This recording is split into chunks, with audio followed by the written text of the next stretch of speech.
All right, we are live. Welcome once again to Watchers Talk Live. I am your host, Leonard O'Neill. Good morning, good afternoon, good evening, or good morrow, depending on where in the world you are tuning in. You guys know the spiel, right?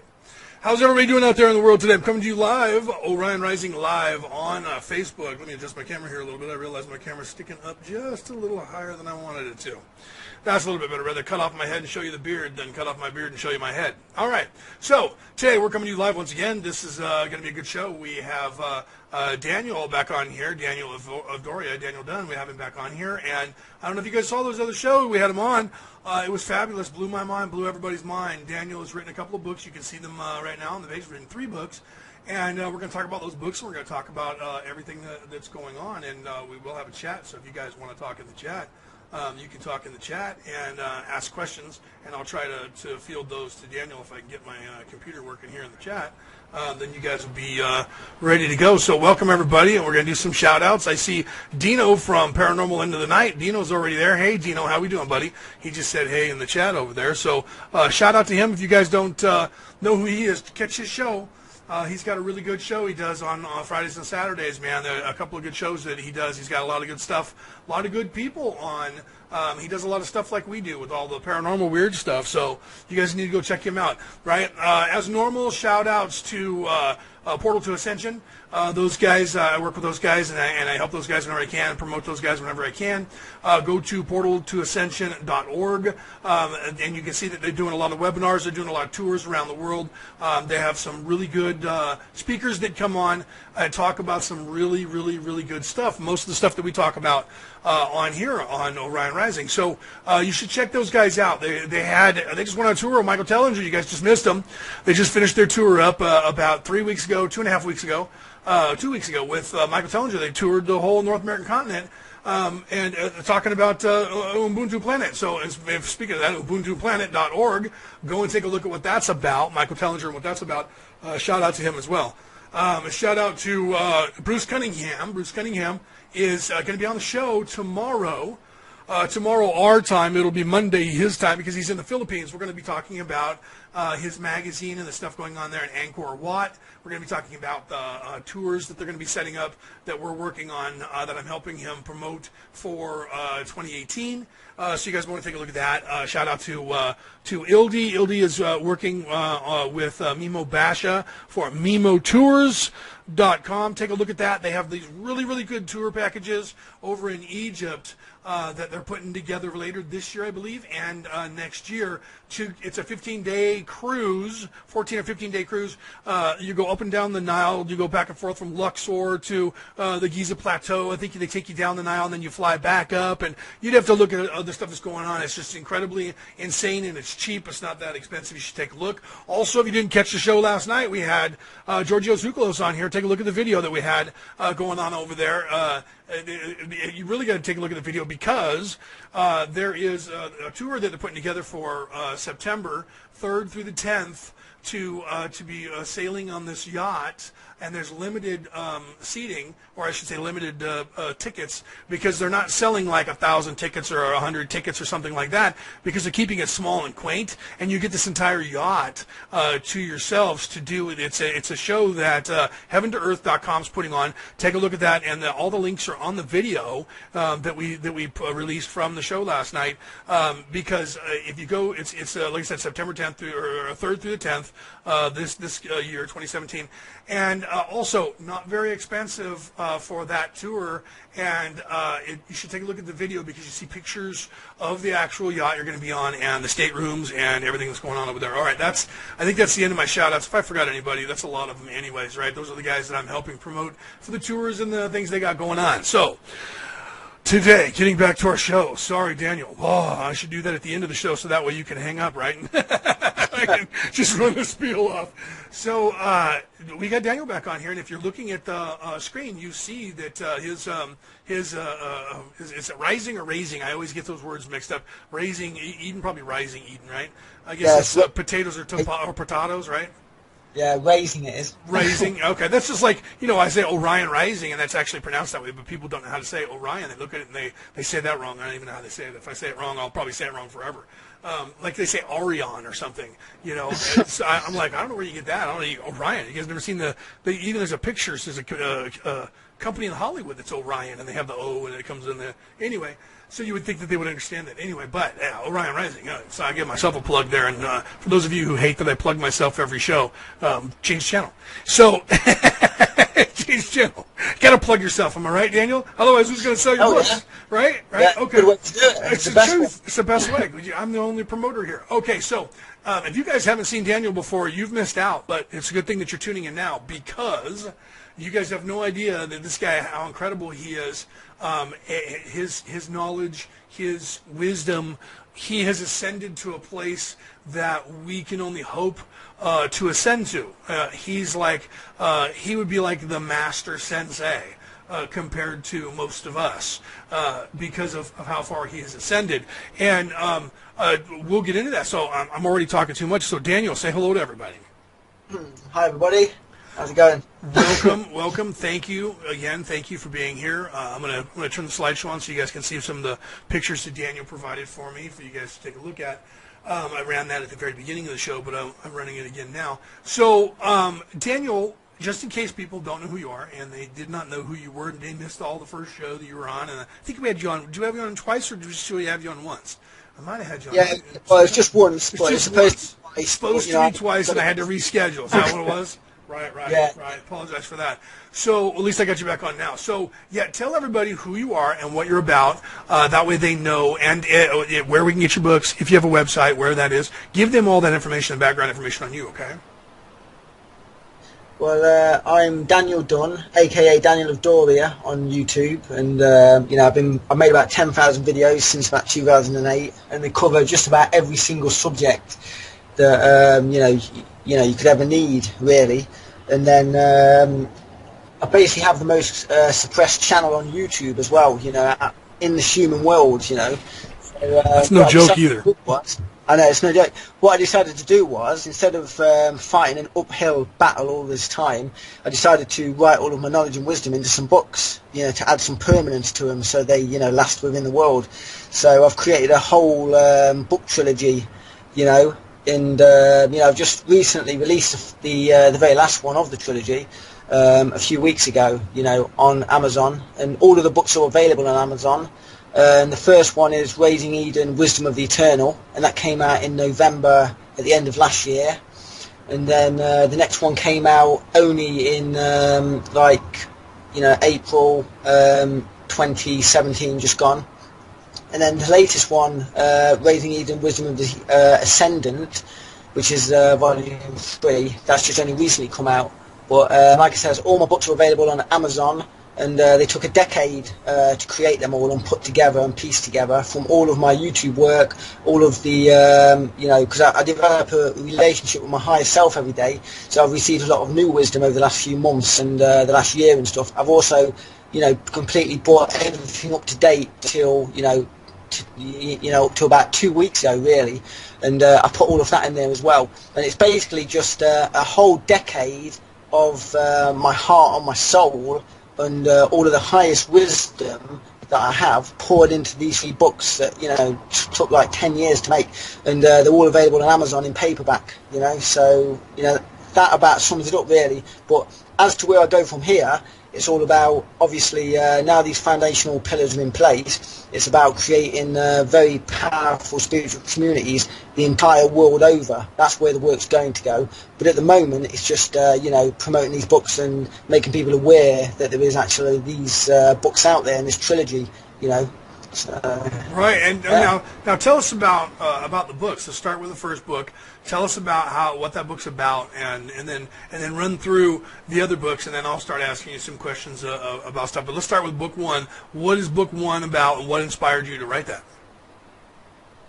Well, the whole Raising Eden trilogy actually came from a vision I had more than a decade ago, and it was just one vision, but it was like I completely knew what it meant. It was a vision of like 2 different timelines, timelines of the Earth. One was a timeline in which the human race was, completely enslaved and, connected to a hive computer AI system and stuff, and it had been completely, ravaged and completely pinched of all of its resources. It completely conquered, as you could say. And then it was like the race was divided into, like a subspecies as well, and like most of the human race was annihilated and taken out. Because they only wanted a small number so they could control them properly. Like today, they can't, the evil darkness and the predator consciousness, from the great abyss, as I call it, which is the best, most accurate term, I think, to describe this consciousness, because it's like a predatory consciousness that infiltrates creation and infiltrates beings themselves within the creation and takes over, and influences them, and influences them from the level and dimension of mind itself, which means that they have total control of your mental environment where you actually have thoughts, So in order to defeat that kind of enslavement, you've got to really connect with yourself and be operating from a higher level, which is, obviously your heart, beyond the surface, shallow human mind and stuff, into your or what you are, right? And so the second vision was because in order for something to exist, this comes from my third book. In order for something to exist, it's got to be, aware of its own existence. It's got to be open to the possibility of itself, existing. And so what I did was I created like a vision, throughout the Raising Eden trilogy. That's one of the reasons for the, the pictures of the futuristic stuff and stuff, is because I'm creating a vision right now towards a timeline that I'd like humanity to create and head towards, you know what I mean? It's like, you've got to create the vision for people to go that way. It's the same with today with many movies and stuff, and, the way the elite are working on the consciousness of the human population today, the native population on this world, right, is that they're trying to stare their creational power, because everyone's a creator. Everyone has infinite potential, and what the elites are trying to do is they're trying to steer people in the way that they want them. So I'm kind of countering that and providing people with a vision that there is a better way to do stuff. There is something.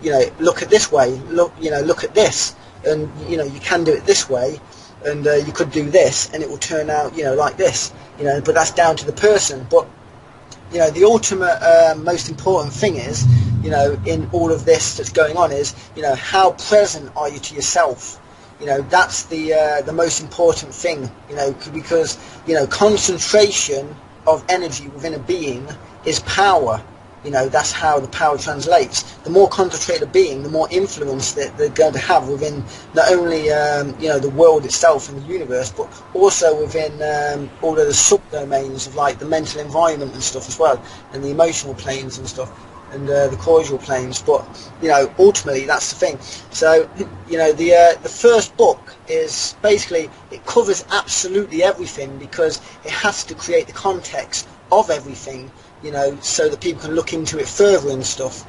So it covers everything from UFOs to, being able to locate them within the world, and also it goes into Atlantis and the ancients. But the primary focus, though, is always on, self-empowerment. That's the ultimate thing, and that's the same within all of the books as well. It's, the focus is always on self-empowerment, which is actually the purpose of why I created the YouTube channel in the first place, and all of the other channels I do, It's that I wanted to create something where I gave the best of myself to, the world as a gift, that they can use for themselves as well. And that's it's practical, direct knowledge, basically, and wisdom that people can apply right now, this second, onwards, and that will make them more powerful, stronger, and certain within themselves. And so the second book, it kind of spirals outwards and goes into more detail and covers all of the subjects again, but in greater detail. But the focus again is on self-empowerment. And then the third book, just it's like a spiral that fractally goes outwards, and it's ever expanding, ever adding new subjects and stuff into it. But ultimately, it's it just expands everything that was said in the second one and the first one, but just in greater detail. So yeah, that's about it. That's about sums it up. Well, see, yeah, and that's good, because people need to they really need to understand that the way that the universe works and the way that we need to work and the things that we need to do for ourselves to make it. I mean, look at like he had just said, Daniel just said, where the power elite is trying to take us down one road, and they want it. You've heard us talk about this many times. With all these different conspiracy guys that I've had on here, with the different psychics that I've had on here, and then me talking about the global banking corruption and all. These guys that are in charge of the planet think they're in charge of the planet. This world mafia, this behind the scenes group of rich fat cats that are different families across the world who believe that they own this planet and that we're just their cattle. They believe that, and so everything that you see, you guys may not know this, but everything that you see on your television, your magazines, your radio, your movies that are made all across the world that we all watch, is tailoring you to set your ideology to a certain ideology that they want you to stay within, which is exactly where America is now, and I'm sure England is in the same position that we're in, where nothing has changed. We've gotten technology to toys to play with. We have video games. We have cell phones, smartphones. We have now computers that we can play with, but nothing else has changed since 1955. The combustion engine is still the exact same. The only difference is now we have a computer running it, but it's still the same engine. All the parts inside there, if you open up a Ford right now and you look at the Ford power steering pump, the power steering pump looks like a tin can. Looks like the original tin can they made the power steering pump out of back in the early 1900s. So it hasn't changed much. The Ford, anybody who's ever driven a Ford knows that when you get to the end of a Ford, it goes, and then when it starts to not have enough fluid in it, and you're turning the wheel, it starts telling you, starts squealing, right? Now, nothing's changed. Everyone knows their whole life that a Ford does that. So that's how you gauge when you need power steering fluid. When the Ford starts to whine at you, you go, oh, need power steering fluid. Your grandfather taught you that.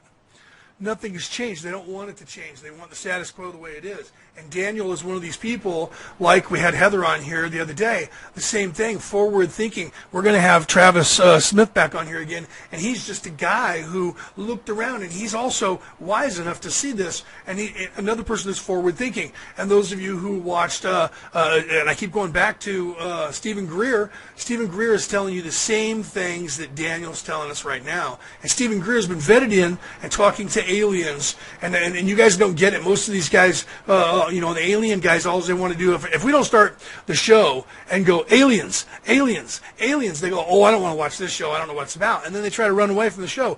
Later, someone tells them, wait a minute, this has to do with all of that. It's all encompassed. We, as a race of people, if we want to be free and we want to be find ourselves in the universe and be a positive utopia, we need to break away from where they're trying to keep us as barbarians.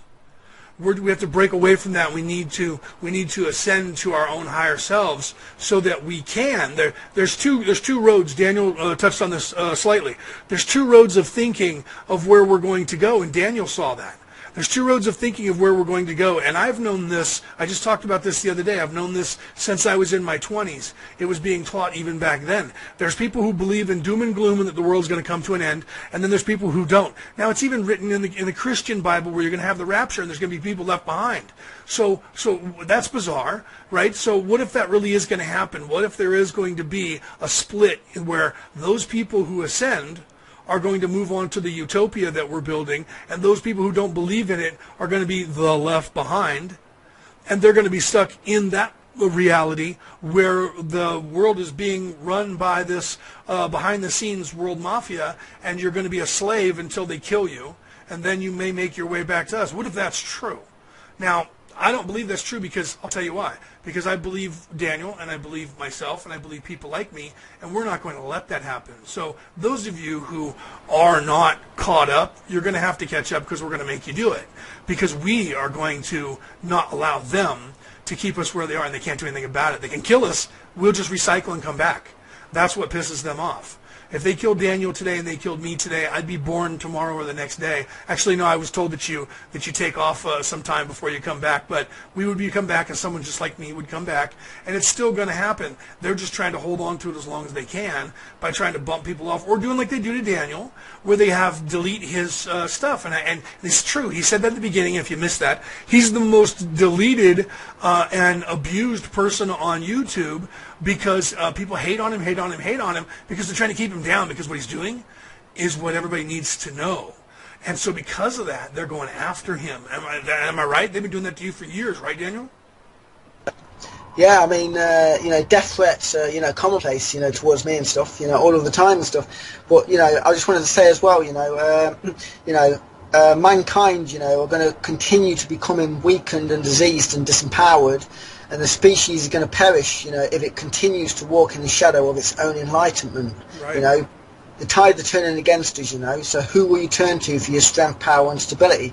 And, I always say the singular truth within, the part of you, basically, that never left God, And I also, there's something I say all of the time, which is, you've got to transcend by fear, transcend by shadow, and imbue and ascend with by love. And the other thing that people need to know is, as long as the money that everybody's using is allowed to be printed out of thin air, and people are apathetic, people are apathetic to the truth, the living singular truth within themselves as well, right. Then few evil men and beings have full control over your life, your children, and your future. And he's absolutely right. And I don't know if you guys know, I'm going to plug myself again. Daniel's probably did that on purpose. I wrote a book about that, and it's called How to Get Out of Debt, Surviving in the 21st Century. And it tells you and explains in there how money is made out of thin air. If you don't know how the U.S. dollar is made, how the English pound is made, how the French mark is made, these are all made out of thin air. They have a banking system. We have what we call the Fed, and over in the UK, and I give the English so much credit for, and I hope you guys stay out of the European Union and stay on your own monetary system. I really do, because that was ruining you. It was ruining your economy, ruining your people. The Irish almost opted out and wish they did. The Greeks almost opted out, and I'm sure they wish they did. I'm glad you guys voted yourselves out of that and stay out of that.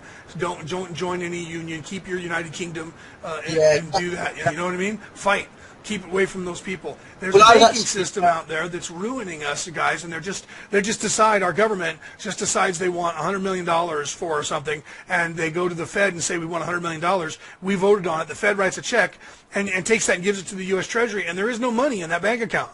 And the U.S. Treasury prints $100 million and puts it into circulation and gives it to the bank, and they sell bonds on it, and then you and I in America owe money. We owe that $100 million back because they borrowed it basically from us and printed it out of thin air. So you and I have to pay for it through taxes. That happens all over the world with the different banking commissions that are in the different countries. The UK has their own. The European Union has theirs, which is even worse than the Fed over here. Anyway, so go ahead, Daniel. I'm sorry. Yeah, I was going to say that, it made me laugh about the Brexit and everything, and I found out some, revelations about the Brexit and Trump. And it's all interlinked into each other. And I actually did some deep research, as much as anybody could do, like journalistic, kind of detective work. And I found out that a lot of the companies that actually swung and influenced people using the tools that is Facebook and Google. The reason for the power swing within the world at the moment is because not only did Trump's friends, Trump and Russian billionaires get together, but they actually took psychological warfare out of from the industrial military complex, from the realms of war, and actually did it on the civilian population itself. And Trump and Brexit are completely linked in with one another. Mm-hmm. And I track loads of computer companies actually back to Canada who actually helped using Facebook and Google itself, which in on it as well, right, to actually the vote to actually get Trump as the president of the United States. And Google, of course, they deleted the entire history of all of their, all of this going on because they can. Because they can, right? So see now, that would suggest like everything that's going on in the news right now would be a red herring. And for those people who don't know what that means because you're too young to know what a red herring means, that means that's the sleight of hand. They're telling you, look over here. The Democrats are saying he worked with the Russians to eschew the vote, and they're letting that play out. Yeah, look over here. It was the Russians. Yeah. And now there's this big committee. It had nothing to do with it. But the truth is, he didn't work with the Russians. Right? The truth is, he worked with everybody else. And so they're letting that play out on the news so that you're so obsessed with trying to find that Trump had something to do with Putin and that the two of them had all this to do, and it was really Google and Facebook and Trump and what was the name who were the people that you used? What was their name? Yeah, it was just some computer companies in Canada. Right. And they see, look, just there you go. The history, you know, that basically Google, if they do anything that's against like companies, and you know they're actually in the news at the moment about you know even other companies like Kelku, I think it's called Kelku or something, but they were making traffic less for them and more for Google, if you know what I mean, like putting all their stuff at the top and putting all Kelku's and all the competition to the bottom because they don't like competition basically. But when it comes to the Brexit and the Trump thing, it's all linked. It's one big machine that's working together. You know, the whole Brexit and Trump thing, you know, it's not separate. It's a unified entity. And, you know, like I says, the power of Google and Facebook, you know, has been used, you know, to influence the masses because they're using now psychological warfare. They took it out of the realm of military application and they're actually using it on the civilian population now, you know, on a world scale. And that's how the balance got tipped, you know, how it is at the moment. Because, you know, they're using all this on civilian population. I was going to say as well, you know, with the Shetu, which is, you know, my term for the greys and, you know, some of that predator consciousness that's on the world and stuff. Right. And that is controlling the world, you know. Humanity is always on the precipice of total disaster. Right. And even the extinction of itself. You know, so a person's got to be as self-sufficient as possible to ensure the greater chance of survival and stuff. Because, you know, the Shetu and the allies, you know, they have full control of the world economy. They can collapse it any day they do so choose. You know, and that's too much power over others for any group of beings to have. You know, Absolutely. That's total power over beings like this. You know, it's called slavery. So basically, don't allow this insanity to continue. Right, you know? I agree with that 100%. And you guys should be prepared just in case something like that happens. And, you know, again, there's a book that I wrote, right? Take a look at my book. It'll teach you if you don't know how to do it and take care of yourself and get prepared just in case something happens. And not only if the government decides to go crazy and lock everything down, but it just in and of itself, if you live anywhere in the world, there are natural disasters that happen in your area and you should be prepared for that. Just in case something happens so you're not without food. The average American, I don't know how it is in the UK, but the average American only has about 3 or 4 days of food in their stores in their house that they keep. They don't keep much more than that unless they've just gone to the show or to the store to the market and picked up a bunch of food and put it in their freezer. Otherwise, they average about 4 or 5 days worth of food, and they have even less in water. You know, right now, truthfully, I don't have much water stores. I have about a gallon of water, and I know I need to fix that. But that, you know, that's you need to have like the average person goes through a liter of water a day. You have to have, and that includes like washing yourself and drinking, not just drinking. Depending on where you are, hotter zones, you need to drink about a liter of water a day because you're going to sweat it out. Colder zones, you don't need to drink as much, but you also need to have water to cook with. You need to have water to clean your clothes with. You need to have water to wash your dishes with. So about a liter per person per day. And if you're in America, you can just round it up to a gallon. It's, you know, it's only a little bit different from a liter. If you're in America, you can use a gallon because that's what they use here. But everywhere else on the planet, a liter a day. And that's what you need to do. You need to plan for that and have some stuff stored and just in case. And then the most important thing, even if you don't believe in any of that, the most important thing is that you need to look into yourself and you need to actually change and change yourself spiritually. You need to get away from I don't care if you believe in any gods. I don't care if you're an atheist. I don't care about that. I don't care any of that. I don't care what God you believe in because none of that's important. It's not that important. I mean, it is, but it's not, and you'll find that out because I tell those people, Daniel, that don't believe in that it's not important because it's not. The message is more important. You and I know where they'll get once they start on the path. So they'll get to a point where what I'm saying to you, people who might say, wait, no, that is important. That's because you're ready for that. Those people who aren't. It's not that important. It's the message. What you need to do is you need to enhance yourself. You need to better yourself because, like Daniel said, we're getting sicker and sicker and sicker and weaker and weaker and weaker. So we need to get bigger. We need to get stronger. And how do we do that?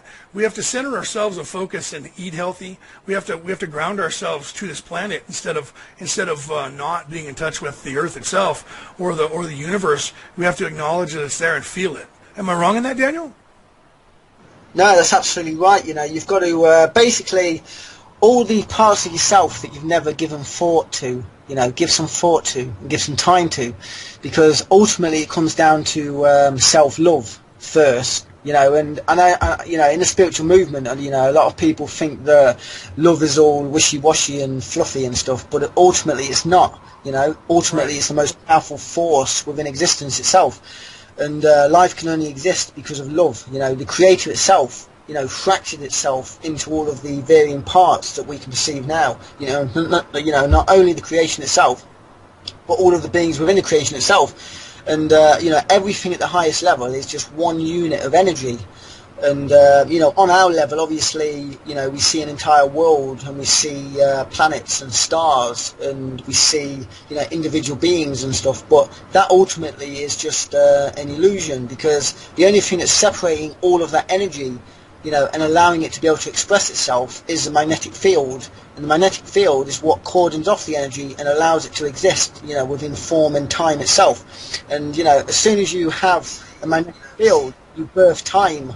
Because time is like a glue that slows down the manifestations and projections of energy, so beingness and form can actually exist itself and stuff. But like you were saying earlier though about these darker forces, rather than hijacking reality, and using their own energy to do so, the Shetu and the self-proclaimed elites, they try to foment an atmosphere of vulnerability so people hijack their own reality and gift it to the slave masters willingly.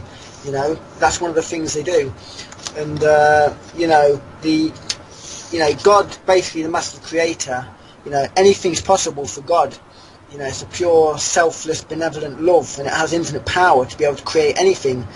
And these beings themselves, these fallen angels, they a long time ago they got very angered by this, and jealous of God the Creator and the fallen angels, because of wanting more power themselves and wanting more.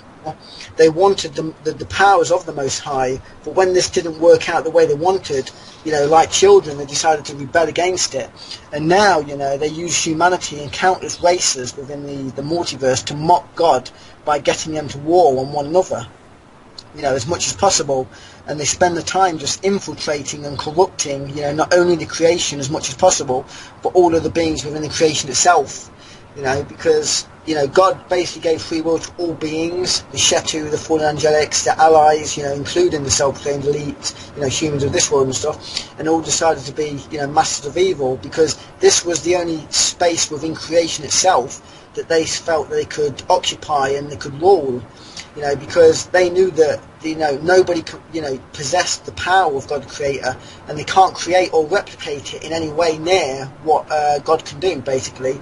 So the beings not only imitate or make inferior copies of themselves, mastery of God, but they also, they're just basically a shallow, pale reflection in comparison, to that. So, yeah, I just wanted to say some of that. Right, no, I agree 100%. And Josie in the chat brought up a very good point for those of you guys, in case you're not looking at the chat. She said it's always useful, very useful, to learn about indigenous plants because there's so many. And that brings up a good point, because I'm back in California now, but I had moved to Arizona, and I lived there for 4.5 years in Arizona. And my buddy that was living out here in California said, "Wow, man, you better figure out what you're going to do, because if the world goes crazy, you're in the middle of a desert and you're gonna starve to death. I'm over here in the city where we have squirrels and all this, and I'll be fine. I'm worried about you." So I was like, "Yeah, man, maybe he's right. So I better look this up." So I looked up the indigenous plants and realized that I have a virtual salad in that desert that have far more edibles in that desert than you have in the modern city by thousands. Because in the modern city, they knock everything down, they plant what's pretty. And most of the time, what's pretty is poisonous to us, so we can't consume it. So most of the stuff that you have, I don't know how it is in England or over in the UK, but here in America, that's what they do. They knock down everything when they build a housing tract completely to nothing, and then they plant trees and plants that are pretty. Well, most of those are poisonous, so we can't eat them. So over in the desert, it's natural things that have evolved that because over time, we pull out and kill most of the plants that are poisonous to us, except for the pretty ones, and the rest of them we can eat. So I found out that the desert, you could walk out, I could go less than a mile from my house and get asparagus, pull right out of the ground, and different grasses that you can eat and plants that you can eat. And I was like, I said to him back, I added it into my book, so if you guys ever read my book, you'll see that I tell you some of the stuff that I had in Arizona. You just have to look around and find out what you have. In the modern city, I'm over by Sacramento, California, which is the capital of California, and it's wall-to-wall city. The only way I would be able to find something to eat is find a rural area where people planted stuff in their backyard where there's oranges and apples and things like that. So it's important to learn what's in your area is what I'm bringing up, because Josie had that point. It was a great point. Study them, find out what's going on and what's available. I'm reading now again what she wrote. Study them. It's insane what is available even in our flower beds, she said. So yeah, and that's the other thing too. You can plant stuff if you have a yard, if you have a garden. The people in the rest of the world call it a garden. We call it a backyard. If you have a garden, plant. If you have a backyard, plant. You can plant foods that you can grow, and protect it from the elements and from the other animals. That will cut down the amount of money you have to pay to go to the grocery to get stuff to eat.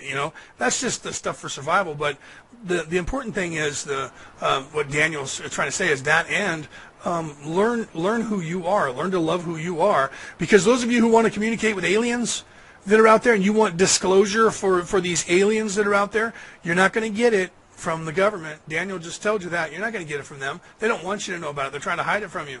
You're not going to get disclosure. You're never going to force the government. The American government is just, they're in denial. All other governments have come out and said there are aliens, they're real. The American government is refusing to come out and say that because of how embedded they are with these aliens. It's the only way you're going to get that to happen. And Dr. Stephen Greer tell you this. Daniel's telling you this. I've been telling you this. Heather, the psychic's telling you this. The other psychics we've had on are all telling you this. The conspiracy guys that we've had on are all telling you this. So you got to understand, you guys are never going to force the federal government until we put it in their face. So the only way you're going to get disclosure is you, me, and everyone else. We are going to be the disclosure. Guys like Daniel, guys like me, we're going to work together and we're going to ascend to a point. Stephen Greer, Dr. Stephen Greer, watch the videos I posted. He has done that. He is, through meditation, gotten himself to a point where he is vibrating at a certain vibration level, and that he is in love with himself, he loves himself, and he loves the universe, and his intentions are true, and he, through telepathy, because of his meditation, is able to communicate with aliens and call them down, and they land, and he says, "Hi, how you doing?" and talks to them. You want disclosure? You can do it yourself.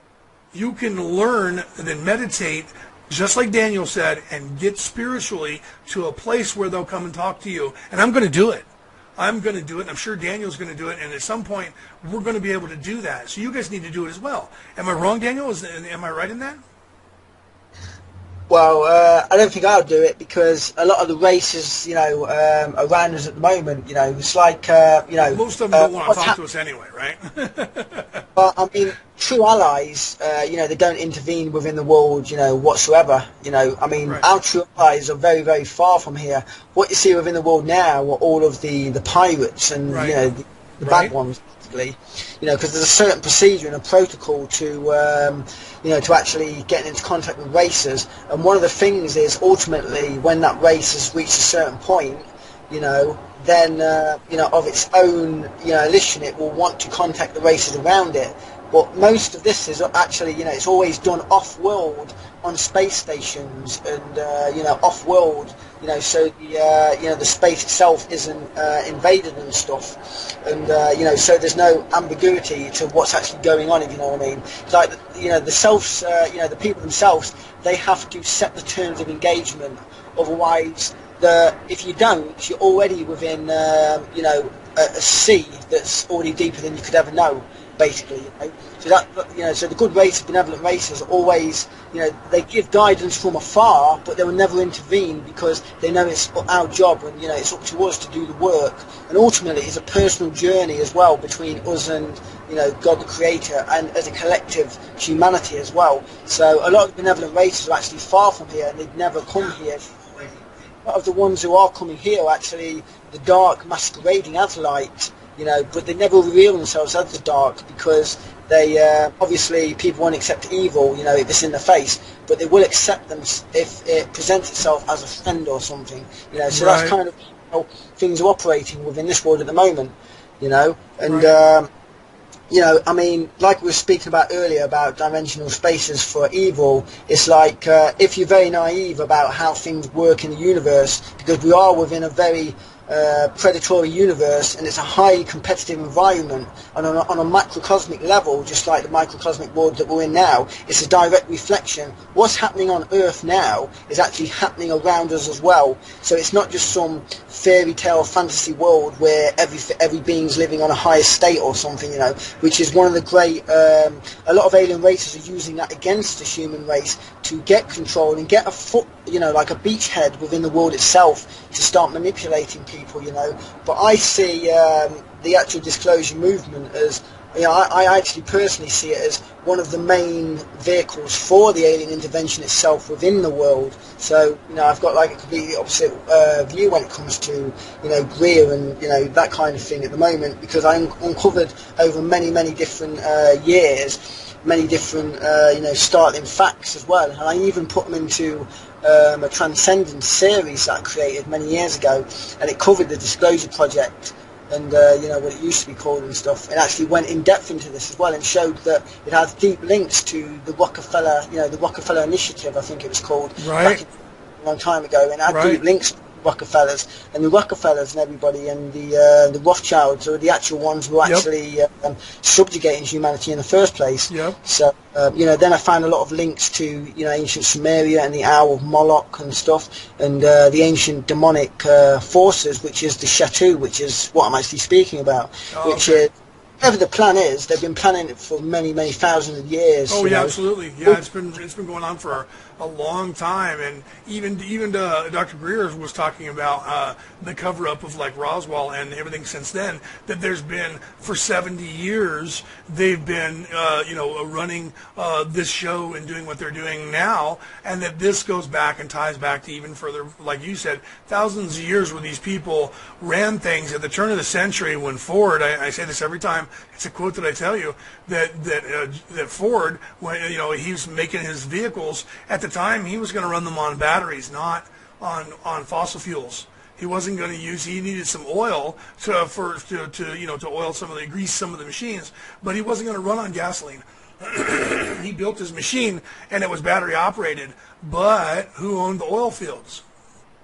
That was the Rockefellers, right? Wasn't it the Rockefellers?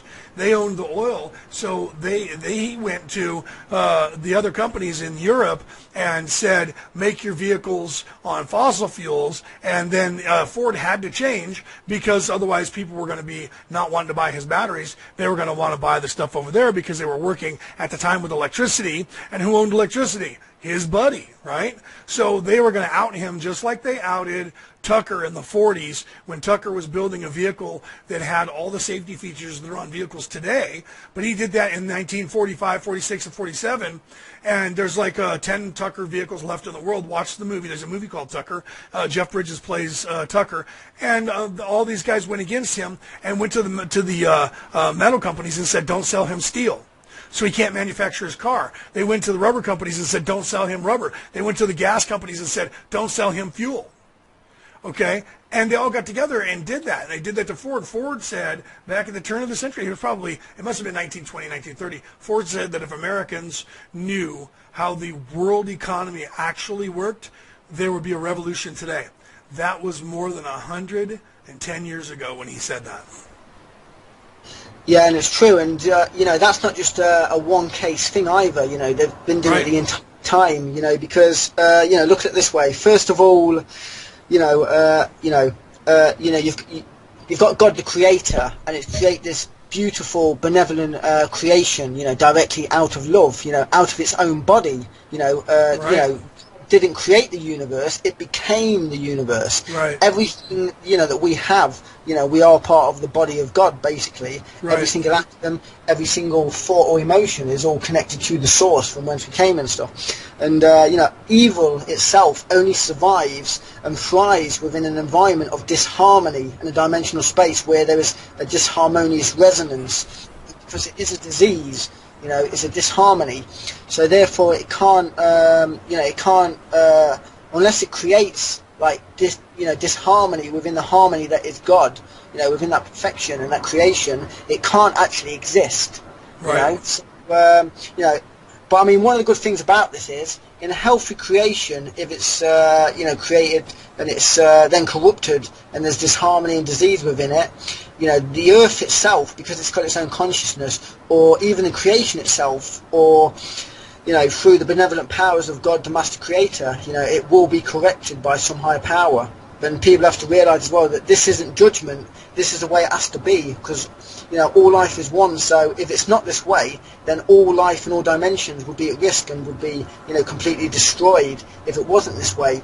So that's the way that God's kind of set up the game as well. Like, it always auto-corrects itself, because there's so many buffer zones and so many buffers and safety procedures, even within the fabric of reality and creation itself, that if it was to get like really disharmonious, to a certain level, it would swing back again, like an elastic band, like elastic, flicking back.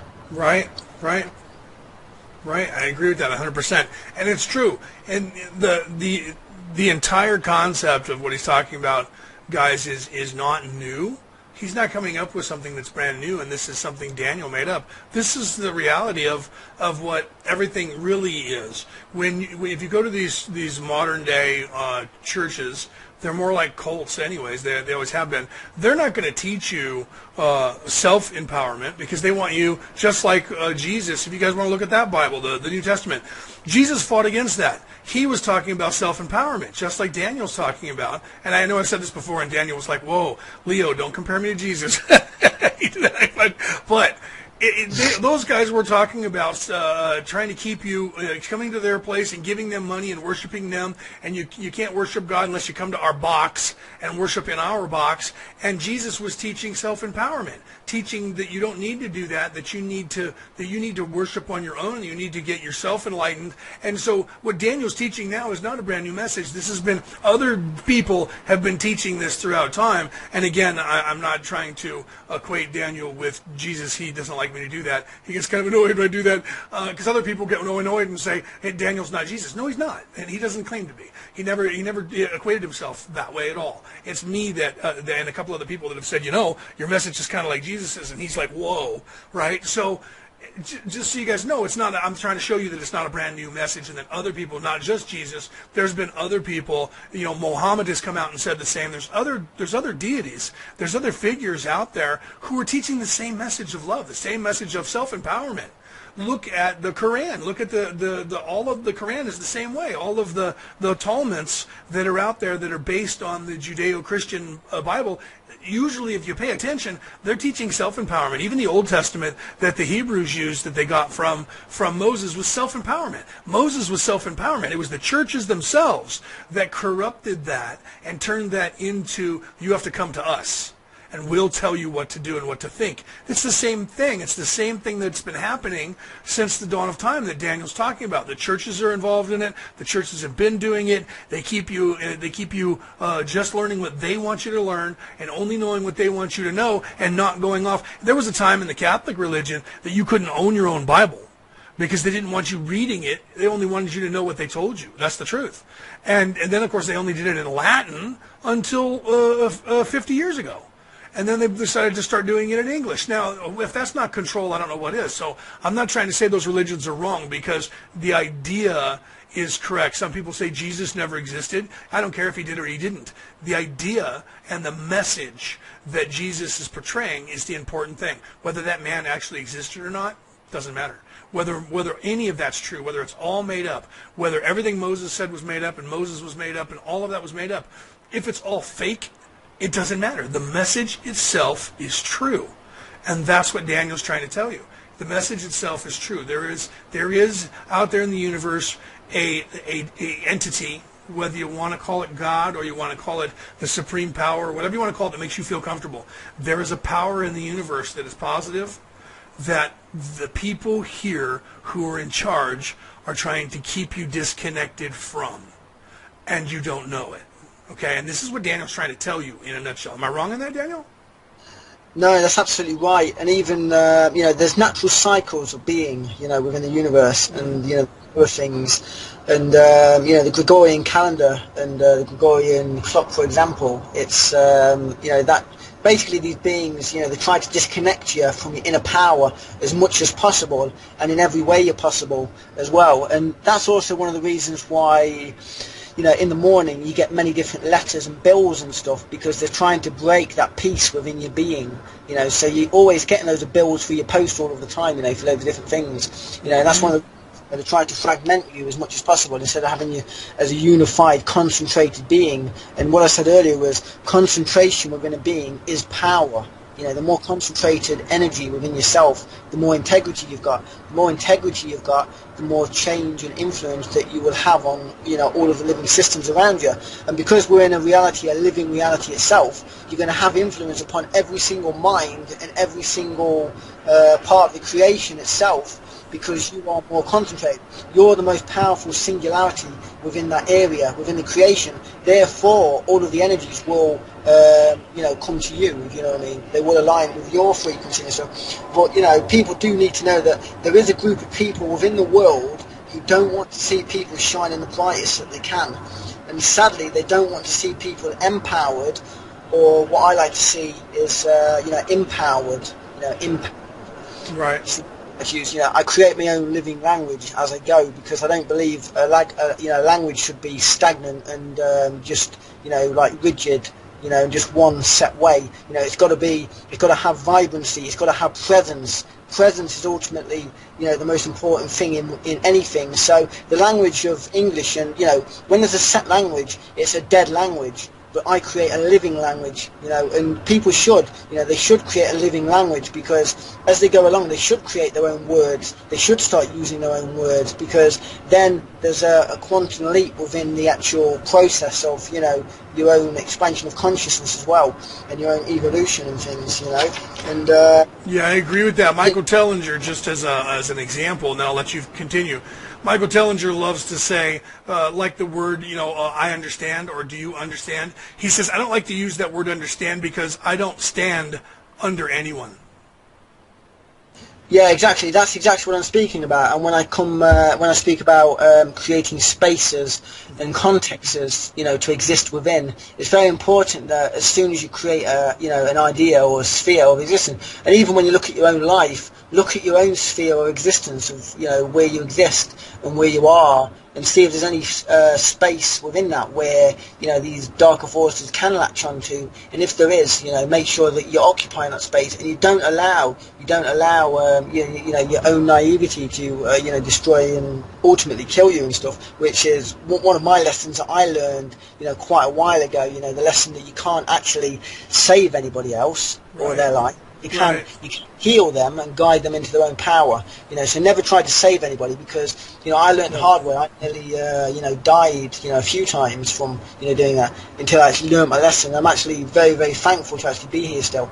But right, I agree. One of the most important things I want to say though is one of the most important spiritual lessons that people overlook, and I haven't seen any work on it, very, not enough anyway. I mean, there's work out there that covers it, but when it comes to presence, presence is everything. Not having that space inside yourself for darkness to enter into, that's the most important thing. You've got to stand fully in your own integrity and occupy yourself indefinitely, all of the time, fully. So how present are you to yourself? Because, that's one of the most profound spiritual questions that one can ask is, how present are you even to this moment right now? Because if you're not present to yourself, how are you going to be able to give presence to anybody else around you in your life or in the environment or place in which you live either, And like I was saying earlier, concentration is power in a being, so you've got to be present to yourself as much as you can, because everything in life comes down to this. Love itself is presence, basically. Right, absolutely. Well said, well said. And guys, listen to what he just said, because it's the honest truth. Everything that he's saying right there in that comment was 100% true. And you have to be true to yourself. You have to be present, and that way, pardon me. The only way that they can try and get to you, like he said, the only way that darkness can get to you is if you're open to that, because you're not present in yourself. So it doesn't. You don't have to fight and combat evil or darkness. They have less power. They have less power. They want to pretend that they don't. In all the movies, like with Star Wars, the dark side always tries to say that they have more power. They don't. And if you look at the difference, and I love this, and Daniel, I know, because you and I with the Jedi, and if you didn't see our last show before, Daniel took one look at my beard and knew that I was a Jedi, and I am a Jedi. I'm listed in the Jedi school in New Zealand. And the ideology that was so out of, he's the only person that's ever looked at me and said, "You're a Jedi, aren't you?" And I went, "Whoa, yes, wow, how do you know that?" He said, "You got the beard." And I said, "Yeah, but you're not supposed to know that." But he's an striving Jedi. There's some of us that are out there that confess to that. Now, if you look at, and I know I'm going to use this analogy, but it was a movie, but if you look at when Qui-Gon Jinn was fighting the Sith, and they were there, and it was Qui-Gon and Obi-Wan. They had gotten separated because they were in between those barriers that were up, that were laser barriers, and they couldn't. And the difference between the two, Qui-Gon sat down, knelt down in the lotus position, and meditated while he was waiting for those to open.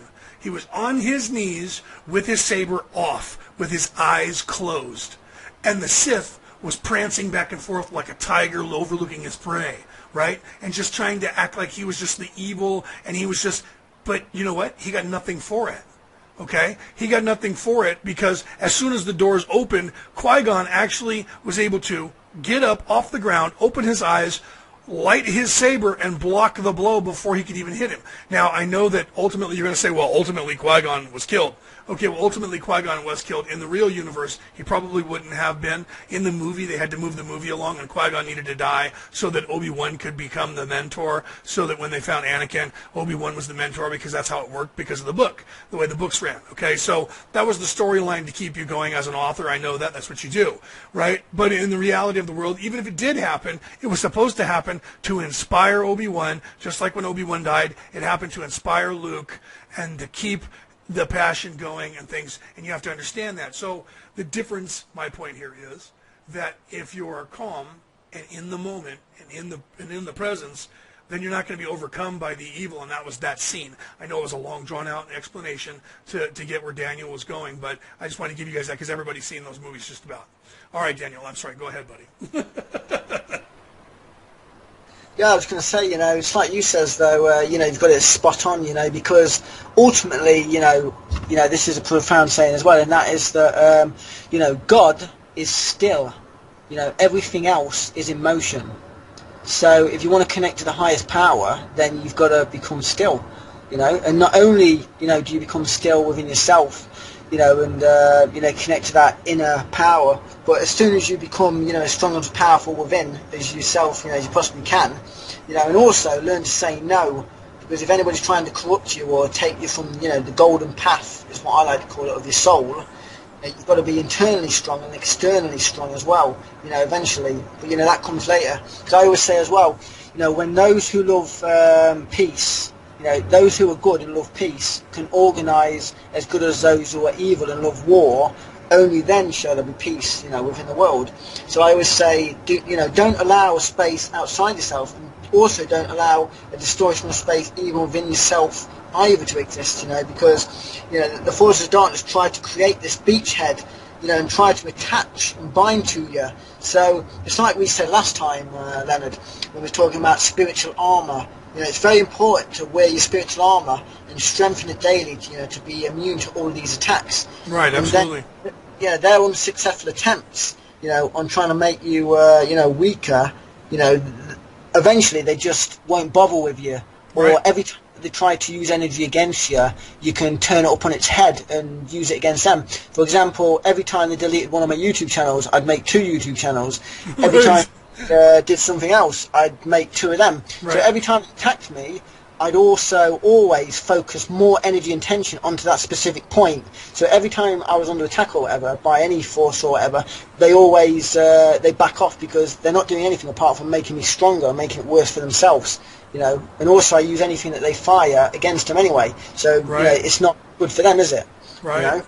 And it's far easier, you know, like he said, to literally just turn it over on its end and send it right back to them. You have to understand how that works. And when they send this energy and negative energy towards you or at you, you just have to literally flip it over and send it back. Now, Josie made a comment in what we're talking about just a second ago. She says they're trying as much as they can to keep up the image that they're in power, but it's a lie. They're losing big time, and that's the truth. They're trying to keep up the image that they're in control and that they're in power, and the same thing was with the dark side in the movies, and the dark side of reality is they're trying to tell us that they're in charge. But if they were really in charge, you know, I say this all the time, and I know a lot of people have a problem with gun control, but if they were really in charge, there still wouldn't be 280 million guns in America, because they would have taken them from us already.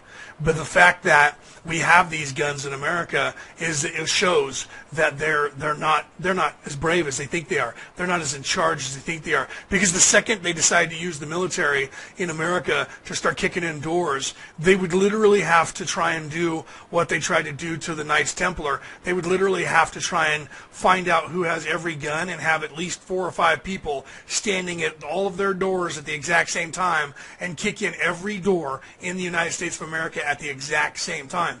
And the idea of them being able to do that in a country this large with this many people without getting caught and without Americans knowing about it is nil. That's why they haven't done it. And if they start doing it, there'll be a revolution in America in a second. 2 million people in the last 10 years have moved out of the cities and started living off grid in the United States, and that's just how many they know have done it. I know there's more than that because I'm on the channels and I'm on the chat and I talk to those people. Ex-military, guys who are in the military complex, get out, and the first thing they do is take their family and they run them out into the wilderness somewhere and start living off the grid and living where people just don't know where they are.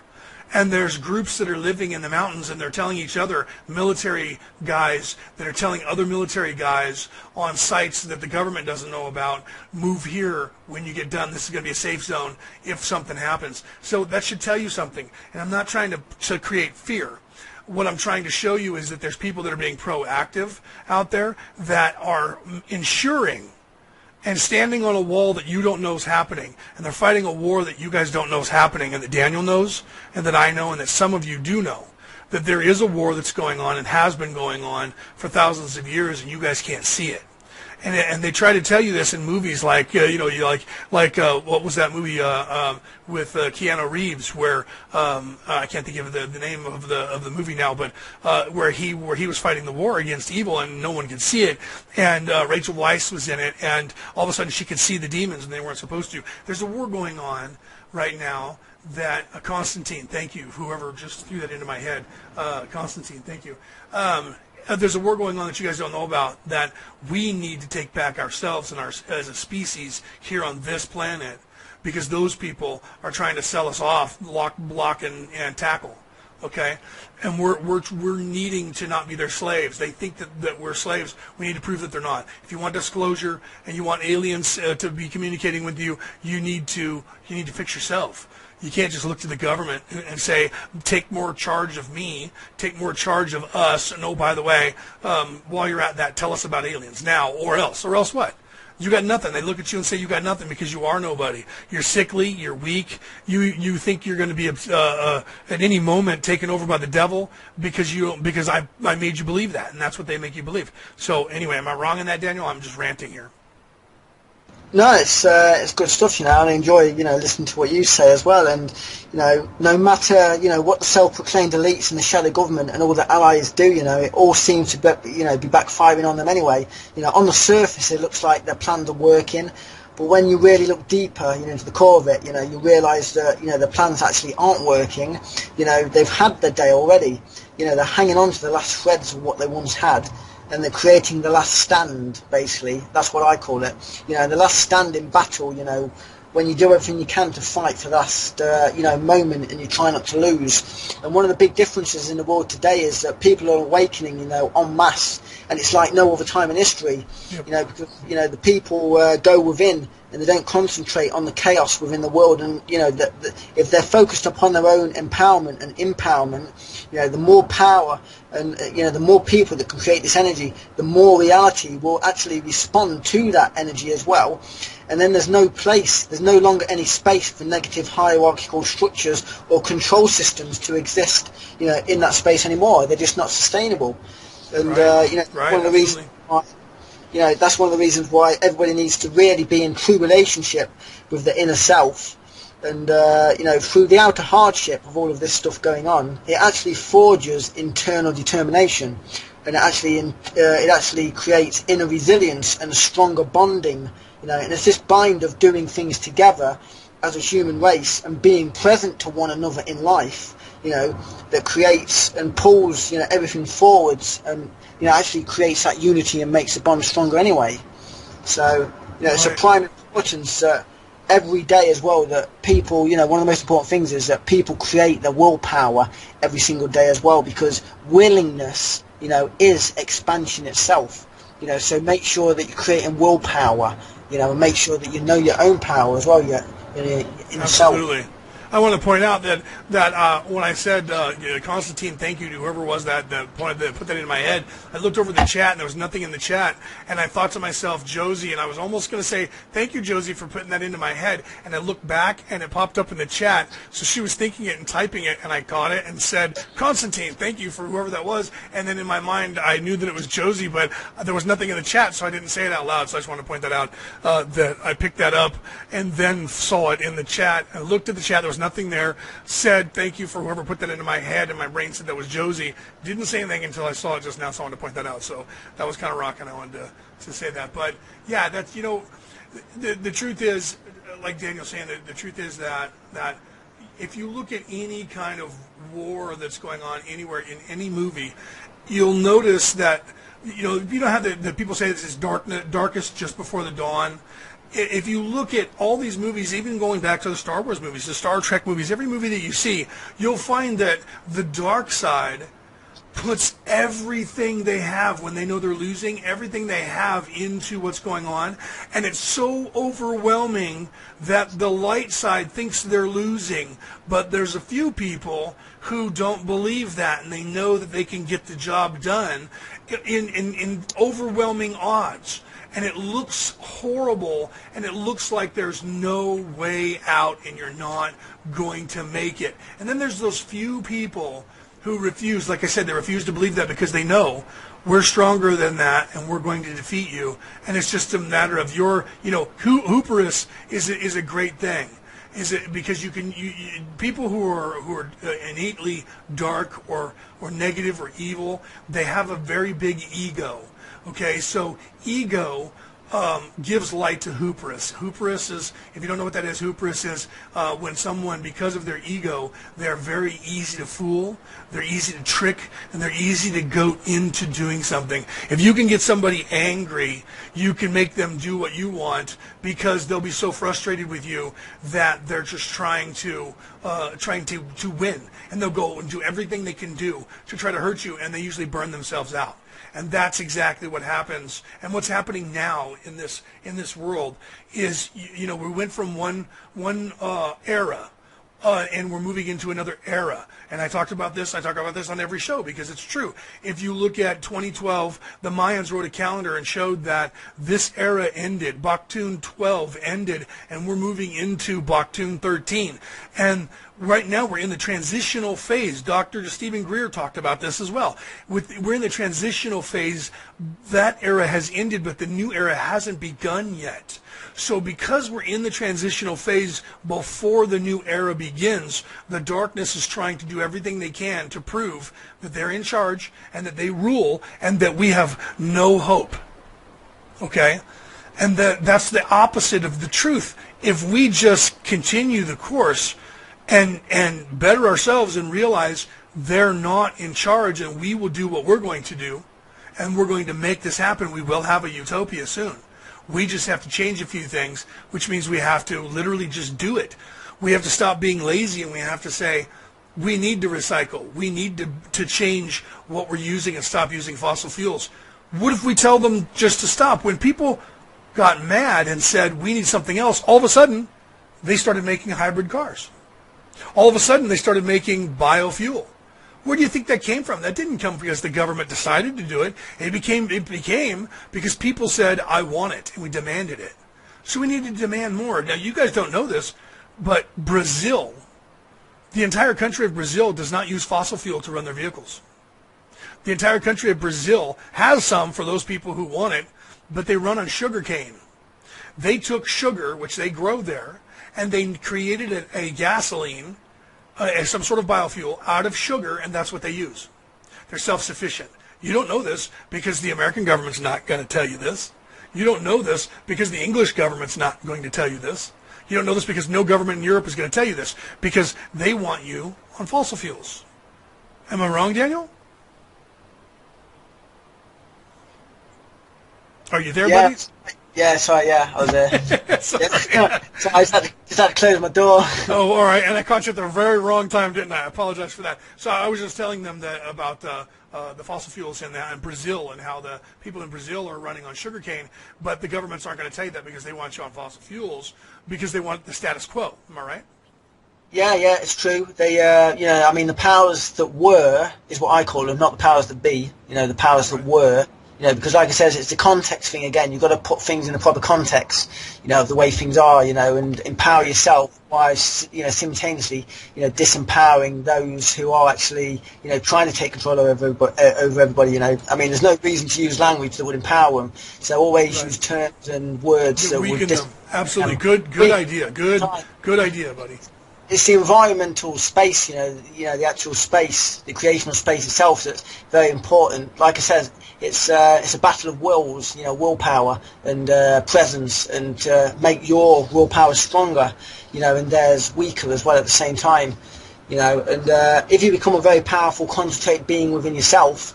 And one of the ways to do this is to not only get rid of all the negative aspects of yourself that no longer serve you, and all the things that are working in your life, make sure you keep doing, and all the things that aren't working within your life, get rid of and phase out, and replace them in that space with things that actually are working and that do serve you and stuff, And some things that serve other people may not serve you, and some things that served you in the past may not serve you now. But always, be present within each moment to yourself as closely as possible. Me, myself, I meditate every single day, and I have done for years, and I check in with my higher self every single hour as well. So, I've forged a very powerful, strong relationship with my higher self, and that's actually what spawned all of my work in the first place. That all comes from the higher self. My work came to me, and I received it night and day. It wasn't just within the day, it was any time, that I wanted to. I just woke up in the middle of the night, sometimes for 3 hours, and just had all of this information I just had to write down there and then, otherwise it wouldn't be able to be written down, I would have forgot it. So I did this for many, a long time, and, it comes down to the capacity for truth as well. It's like if one of the guys said a while ago, if you've got a golf ball size consciousness, you'll have a golf ball size awareness. But if you can expand your consciousness, to incorporate more, then it's going to expand. And consciousness never shrinks back to its original dimensions. Once it's expanded anyway. So once you've expanded your consciousness, it will always be like that. And I always say to people, the true fabric of reality. Like we're speaking about all these powers that were, it has no beginning, middle or end anyway. Time and space is a never-ending, spiral into infinity. And, one of the other things you need to know is, life is not a straight line of success, and the human condition is, it's imperfect with perfection within, within the centre of it. But, that perfect part within inside yourself, the part of you that never left God, that's the part of you that you must tap, and cultivate every day and be brought forth into the world. because at the center, everybody is a pure energy being, so you need to get into true alignment and true relationship with this part of yourself. So, life is a battle after battle, and trial after trial and defeat after defeat. But it's about taking everything life throws at you and keep moving, forwards, keep moving onwards, keep moving upwards indefinitely without question, and each time you do that, you're a little closer to your true self. You're refining your being into that which you already are within the core of, yourself. And you will be manifesting your greatest, most powerful expression of love while you're within the world, through this journey of truth that you're going through, And, one of the other most important things I need to get across is that, you attract to things, negative and positive as well, while you're within the universe, because the universe itself is a mirror for projections of yourself, both good and bad. So like attracts like is the name of the game for everything. So don't allow your thoughts to be on anything that you don't want. You attract everything, including your fears, and what you fear and what you think, it magnetizes to you, over time. So it's up to you to be aware of yourself fully, each moment, present, moment to moment, and upon all levels as well, So. Absolutely. John Gilbert said, and this was getting back to when we're talking about the powers that be, and he said, it was well said, he says, well said, Daniel, about the powers that be, last stand. How great is it for us to have the entire history at our fingertips, literally, and to conduct proper research and fight back against the evil empires. And that's exactly right, because of our technology, and we talked about this, I think, in our other show. You and I did, if not, it was on one of the other shows. How now, I think it was you and I, how now we were not able to use, we didn't have the internet a long time ago, so not too long ago, so we weren't able to reach as many people as we can reach now so quickly. And now we can use this technology that they're trying to use to control us. We're now able to use this technology, because now we have literally in our fingertips, we can look up everything in the entire world that ever happened, all the history, and we can have this, like I have here, where we have this outlet to be able to deliver this message, your message, to the world, and to put it out there on the World Wide Web, where they can't delete it because it's out there forever. And so, well said, John, and well said, Daniel. Go ahead, buddy. Yeah, that's exactly why I'm doing this, because it's adding permanence to my work. It can't be just, deleted. I can't have like tens of millions of views, like 150 million views just deleted and erased, anytime I feel like it, over the years. I can't just have like multiple accounts, like 50 YouTube channels over the years, that spaced an entire war over the last decade. They can't just delete them now, because it's in book form, it's in the world, it's permanent, it's in libraries, it's in universities, it's on bookshelf. It's not going anywhere, so, they failed, and... I said the same thing about my books, no matter what happens in life now, like you said, that I have these shows that are on the air, and I have books, and they're in the Library of Congress, and they have a number, and they're in library books, and they're in bookstores, just like you said. So no matter what happens to me in life, there's still a part of me that's going to survive, that is a message that I'm delivering, that is a positive message, that is this message, and you're the same way. They can't erase you now. No matter how hard they try, you're in all corners of the world, and it's near, you won't be able to be erased. They can't erase you. They might be able to take and erase your YouTube page. They might maybe even be able to come and erase you personally by shooting you or strangling you or doing something and killing you. But you're still there. Your message is still out to the world, right? Yeah, exactly. And there's so many people out there now that are actually using all of my my books as well, in their lives and stuff. So, it's like many different people now are actually taking on board, what's been said, and they know that they can use them as tools for their own advancement, and it will be one hell of an advancement as well, because, not only is there like practical wisdom within there, but there's information that expands, the perceptions as well of everybody in every area as well, So it's I remember that it wasn't too long ago when I got I was receiving a payment from Amazon because I put the book up on Kindle myself, so that it doesn't go through my publisher. It comes straight to me, and I was getting money that was coming in from overseas, and I had sold my first book in Japan. And I went, wow, somebody in Japan bought my book, and it's being sold in bookstores in London. And I went, who are these people? And somebody bought my book and put it in a bookstore in London. And I went, wow, my book's being sold in the UK. And, so for Daniel, I'm sure it was the same way when you get a, I don't know if you had that moment, but I did when I realized that I had sold a book in Japan. I was kind of giddy. I do. I get it. Isn't that something? You said, I sold a book in Norway and went, how did my book end up in Norway? I was like, all right, isn't that cool? I know, it's really, really funny to me. It just makes me laugh, and I'm laughing about it now. I was laughing about it this morning because some of my books, they've wound up in India, right. In libraries and in universities. I'm like, how did they get there? It's like an extension network, but it's like really funny because, like in the third book, I did a hell of a lot of research.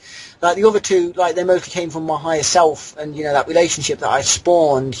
I created a nice, vibrant field of wisdom within myself, where these little, I say like plants of wisdom, just spawn themselves, and then I just pick them, at certain times, or they just come to me, and then I write them down. There's gifts for everybody. But like my books have made it to India. They made it to. I've even sent one to Brian Forster in. As well, my first one, because I thought, what better way to have your wisdom preserved in all these places, and I'm always thinking about where can I preserve my wisdom in all these best places and stuff. And I know there's a guy as well who actually, every time I release a book, he actually buys 7 copies of it and actually distributes them all around the Brazilian jungle and stuff. So wow. I actually interviewed him, and I was just talking to him to interview him, and he just sent me a reply back saying that he isn't going to be doing interviews for a while because he's working with some guys on a project. It's a book and I think a documentary about the pyramids, because his theory right now, he just wrote a book about it, was about the pyramids being a water pump. And I guess he's gotten together with several other scientists who are working on that. So that's funny that you bring him up, because I was just in contact with him the other day going, hey, when am I going to have you on the show? And he's like, oh, hey, you got to wait until we get done with what I'm working on, and then we'll bring it out to the people. So that's cool that he buys your book. I wish he would buy my book and distribute it to the people out there. Josie in the chat says, exactly, when we were talking about our technology, she says, exactly, I'm walking around my garden while listening to you guys. Isn't this technology amazing? Great times we live in. Isn't that cool? She's walking around her garden and she's listening to us on the show. Yeah, that's great, and I always say, as well, when it comes to creativity and stuff, there's always going to be a back door, to creativity, because that's a part of our very soul, so no sooner do they try to clamp down on one area and control one area, because we're humans and we're very intelligent anyway, when we're actually using that intelligence, then, a new area is going to spring forth that we can then present our, creativity through, and we're all born of creative imagination, and there's no stopping, that part of ourselves, basically. So, right, and that, and it's just, I think we just need to get the knowledge out there more often to people, and you guys don't have to buy into it right away, because everybody's walking their own path to enlightenment, and some people maybe in this lifetime, you guys, that's not what you're here to learn in this lifetime, but it'll get into your head through osmosis. I said that last time, and so did Daniel. It'll get into your head through osmosis. If you're not ready because you're working on the mundane things of survival, or you're working on things that have, you might be having to worry about politics in this life or business, and spirituality is just not what your life is about. We're not trying to preach to you, and we're not trying to tell you, sell you and try to convince you. That's not what we're here to do. What we're here for is for those of you who are on that path of enlightenment at some level in your path, to show you that there's some of us out there that are trying to help you as well as ourselves. But like Daniel said, I can't help you. The old saying here in America is, you can lead a horse to water, but you can't make it drink. I can help you by being there, and Daniel being there, and for us to give you the knowledge that you're not alone, and that we're all fighting together, and that we're all in this together, and that there are some of us out there who are leading the way and there for you. That's all we can do. We're not teachers, we're guides. We're not trying to teach you anything that you don't already know or you won't already figure out. We're just trying to guide you. We're the guy that when you walk down the road, you go, which way am I supposed to go now? And we tell you, well, you can go any direction that you want to go from this point. This direction will have this happen, this direction will have that happen, and this direction I don't get to tell you, you don't get to know. So we're just here to guide and say, look, we're here, and hi, I'm where you're at now, welcome, and keep walking, and you'll find someone else further down the road who will be there as well. And that's the way it is. Some of us are walking together. Some of us are in, together because we're all at the same place, and we're all at different levels, and we're all going to get there. But we just want you guys to know there is an actual end game, and that all this stuff they're pouring into your heads in the world right now, you need to, it's like the book The Secret, I bring this up every time, you need to get the negative out of your mind, and that's what Daniel's talking about. If you read his books, his positive affirmation, I think it's your first book, Daniel, is all quotes, right? It's all inspirational quotes. Am I wrong in that? All of them are. All of them are, okay. The entire book is it's like fractally compressed. It's like a multi-layered onion where you can read the same quotes, and they've got so much energy concentrated within them very few words. Every word itself within the book is very special, if you know what I mean. It can unlock your DNA. So it's not just like a book full of meaningless words. Like every single word is specifically phrased that specific way for a specific purpose, to trigger, your DNA, your ancient memory as well within inside yourself, because it all comes forth from, that higher source and that higher place. So it's going to have a massive, drastic effect on you just by reading it and just by, participating within it. And I always say as well, only the core foundations within inside yourself, should have any permanence.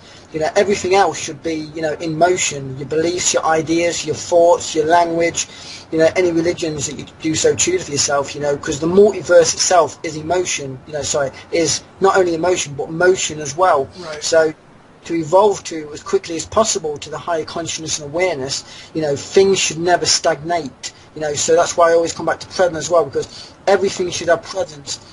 Everything should be in constant motion, ever changing, ever evolving, a reflection of you and your level of truth and awareness, at that specific time. So don't be held prisoner, by old dogma, or try to stay small to be able to fit in, with everything else. It's like, Greer, he was right about this part, about, the Earth being within a transitional period, at the moment, because it actually is.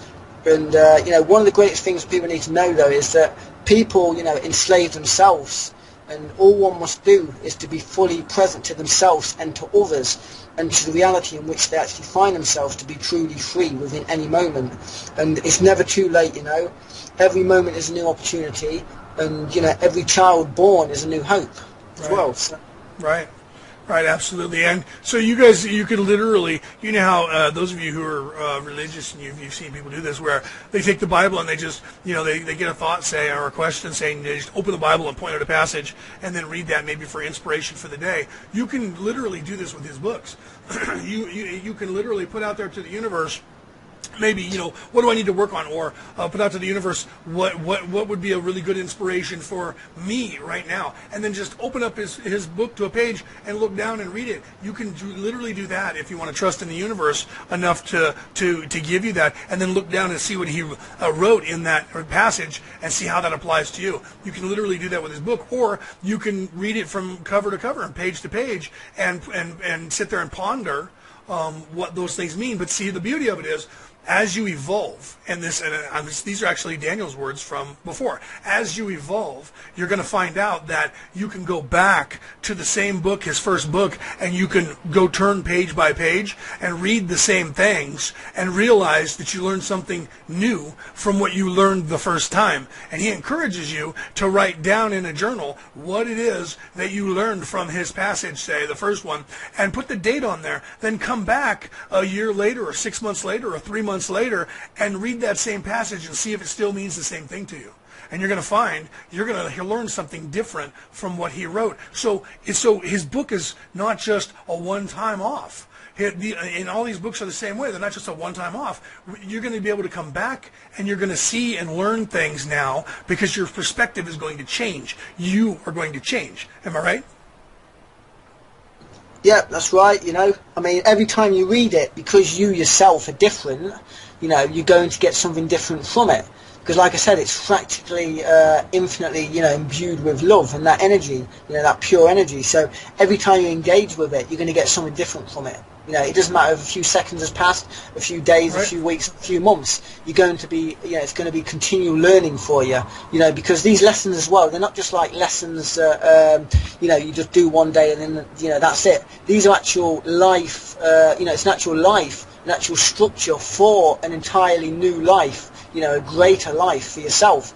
So as soon as you implement a few of the actual teachings and things into your life, you're going to feel completely profoundly different. Mm-hmm. And one of the things I always say is the more present you are to yourself in each moment, the more you're going to feel the energy of others as well around you, and right, you're going to trust one another and to do what makes you happy. Because it's the little things as well that make us and evolve us quickly. When we embrace everything fully as well. So right, there's many keys. Go ahead. Yeah, go on. Yeah. Well, I was just going to say there's many keys to creating and forging a powerful spirituality, and that all of them are covered within the Raising Eden Wisdom trilogy that I've put together, basically. So all you need to do is make sure you learn the core keys of awareness, that have been gifted. And you will be strong, powerful, and certain in yourself, from this moment forward. See, and it's true. And here's an example of that. If you guys haven't seen the video, I have Stephen Greer's video, and it was last week now, almost a week ago now, where he did a Q&A after there was a webinar to show his movie that he just made. And afterwards, there was a Q&A that I had access to, and I posted it. It's either on Orion Rising the group or Orion Rising the page. Go and take a look at it, because there was a point, and this is what we're talking about here. Now, he claims, Greer claims that our federal government has this, this shadow government, and that they also have a plan for a fake UFO invasion to make us believe that aliens have invaded, but it's actually our people. And they actually get people to dress up and look like aliens, so we think they're actual aliens, and that they're going, at some point, they're planning on rolling this out to where there's this alien invasion that comes here, and so we have to fight off this outside force so that way we can have one world government, and they can then take control and have one world government, and that they would be, at that point, in control of everything, and we would have the aliens that we're fighting against now, and they would start a war with some alien group out there for no reason, just like they start wars now here on this planet with no reason, and we're going to go fight against those people, and they're not even really our enemy. We're our own enemy. But he was trying to blow the whistle on that, and he says that they abduct people far more than aliens actually abduct people, and it's actually our people pretending to be aliens to make you think that aliens are abducting you, so that you will, over time, everyone becomes afraid of aliens and hates aliens and wants to attack aliens. So they were trying to shut him up, and he tells about this, and this is why I bring this up, and you'll see how it fits into what Daniel's saying. They were trying to shut him up from blowing the whistle on it, so they actually came to his hotel room and tried to abduct him.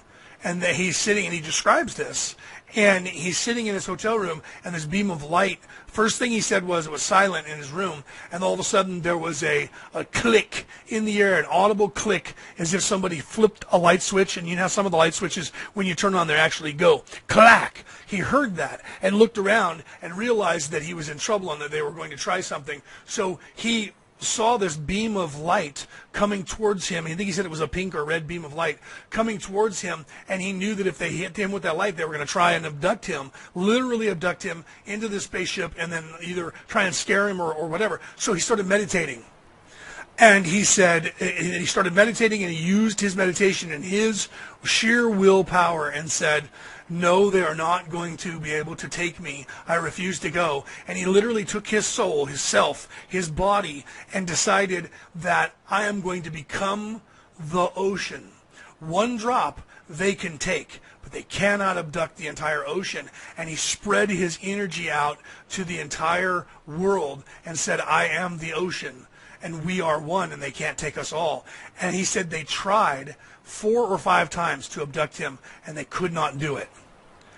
And then when it was over, he was sitting there, and he was, obviously shaken from this ordeal. And then he heard another clack. And then all of a sudden, he got physically ill. He physically had to crawl. He had a headache. He felt like he was going to vomit and thought he was going to poop himself. Had to crawl to the toilet, where, of course, he had, diarrhea and threw up and had this migraine headache. And again, he knew that it was them. They were now using some force on him to punish him for not allowing them to kidnap him. And he then had to meditate again. And this went on for about 15 minutes as he meditated. And then it literally stopped. And he was perfectly fine, and his headache was gone, and they left him alone. Watch that video, and that's what Daniel just said. Empower yourself to the point that you can combat them, and you are stronger than them, and they cannot defeat you. I know, again, that was a long story, but if you watch the video, it'll blow your mind. And Daniel just told you the same thing that Dr. Greer told you, and he told you an analogy by telling you the story. And I did the same thing using an analogy telling you the story. So go ahead, Daniel. Yeah, well, I mean, you're absolutely right as well. We are far more powerful, than any of this darkness and evil, and that's the very reason why all this is done to us in the first place, because our power is, unlimited, and, every day as well, it all comes back to presence again, being present within yourself. Because even Greer then, I've had the same kind of things that's happened to me in various things, the exact same kind of experience. Right.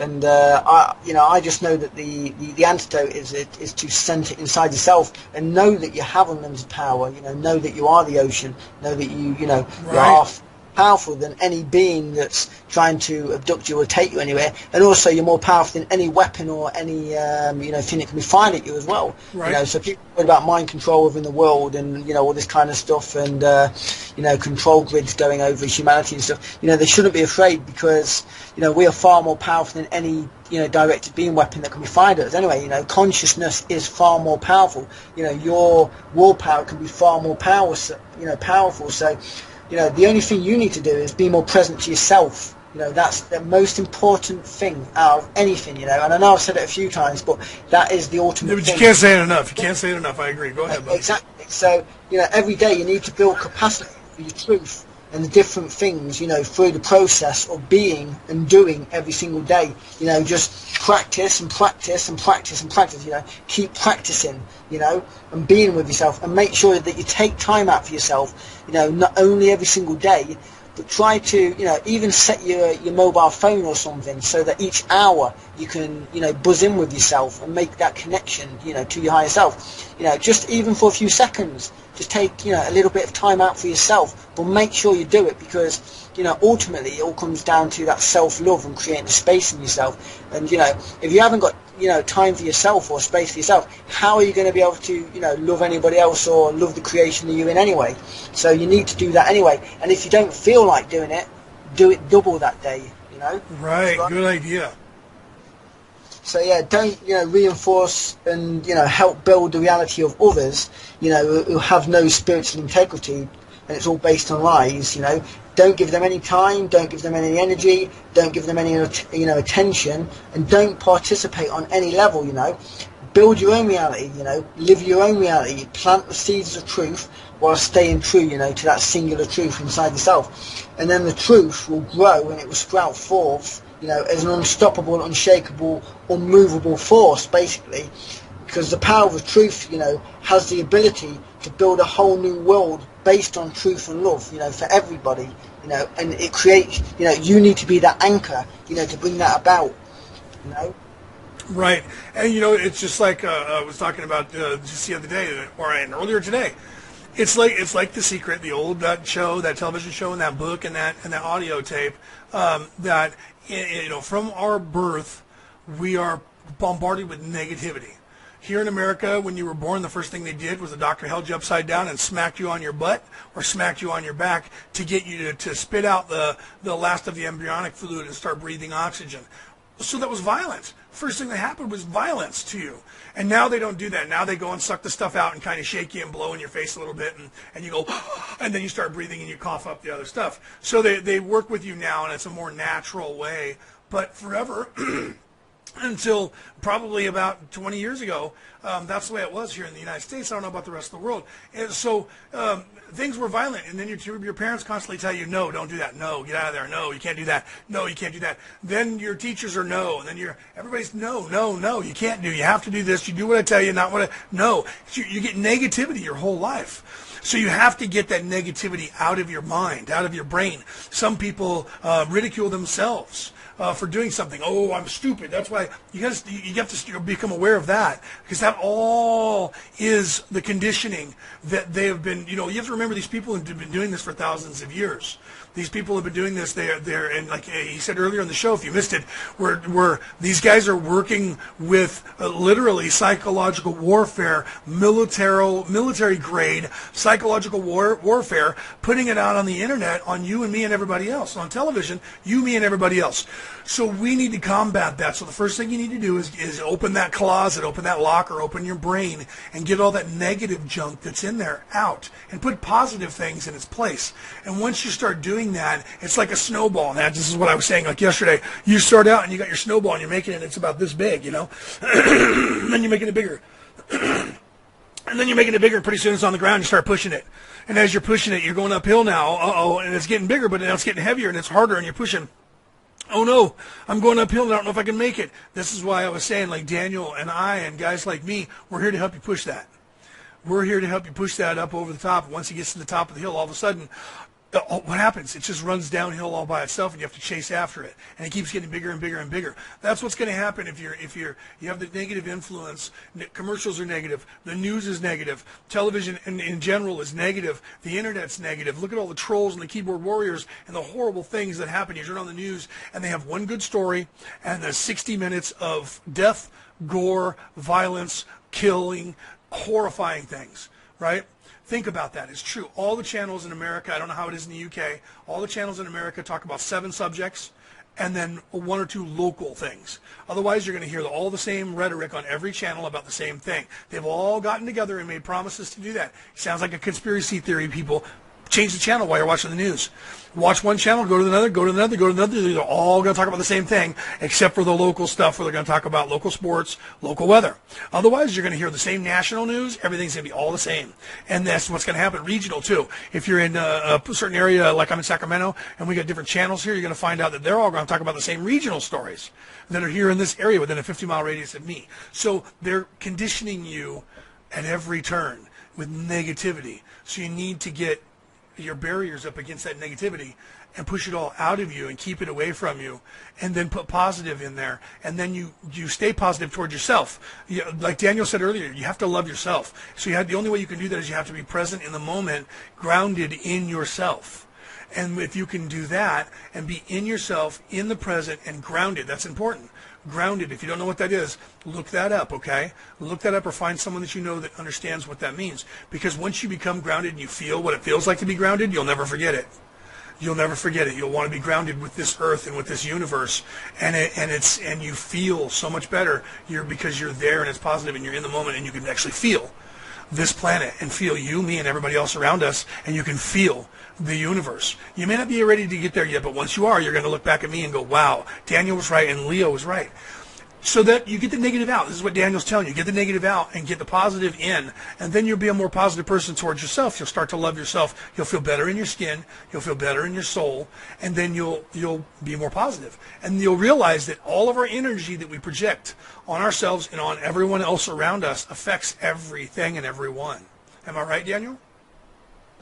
Yeah, I mean, anybody can fall and be claimed by their ego consciousness, no matter how powerful they are. So you've got to create powerful relationships to prevent this fall as well, relationships inside yourself, with your higher self, for example, relationships with others, relationships to places, and even, things within the world itself and things, So ultimately, we can't do anything alone. So friends and allies are very important to have. Friends and allies, they aid us, they guide us, they counsel us during our, the journey, to the singular truth inside ourselves, and they help keep us anchored on that, the golden path. So any missteps that we actually do create for ourselves, unintentionally, they're always lessened, any mistakes that we make. So it's like you were saying as well, Don't plant negative seeds that foment an environment of fear, chaos and confusion, Right. or plant positive seeds of awakening that sprout forth wisdom, peace and love. And, the first rule of love is to love yourself, obviously. The first rule of peace is to find it within yourself. The first rule of kindness is to find it within yourself as well. Just like the first rule of happiness is to find it in yourself. It's not going to come from some outer source. You've got to find it in yourself. So you have everything you need within already. So don't be a tyrant, with yourself. Right.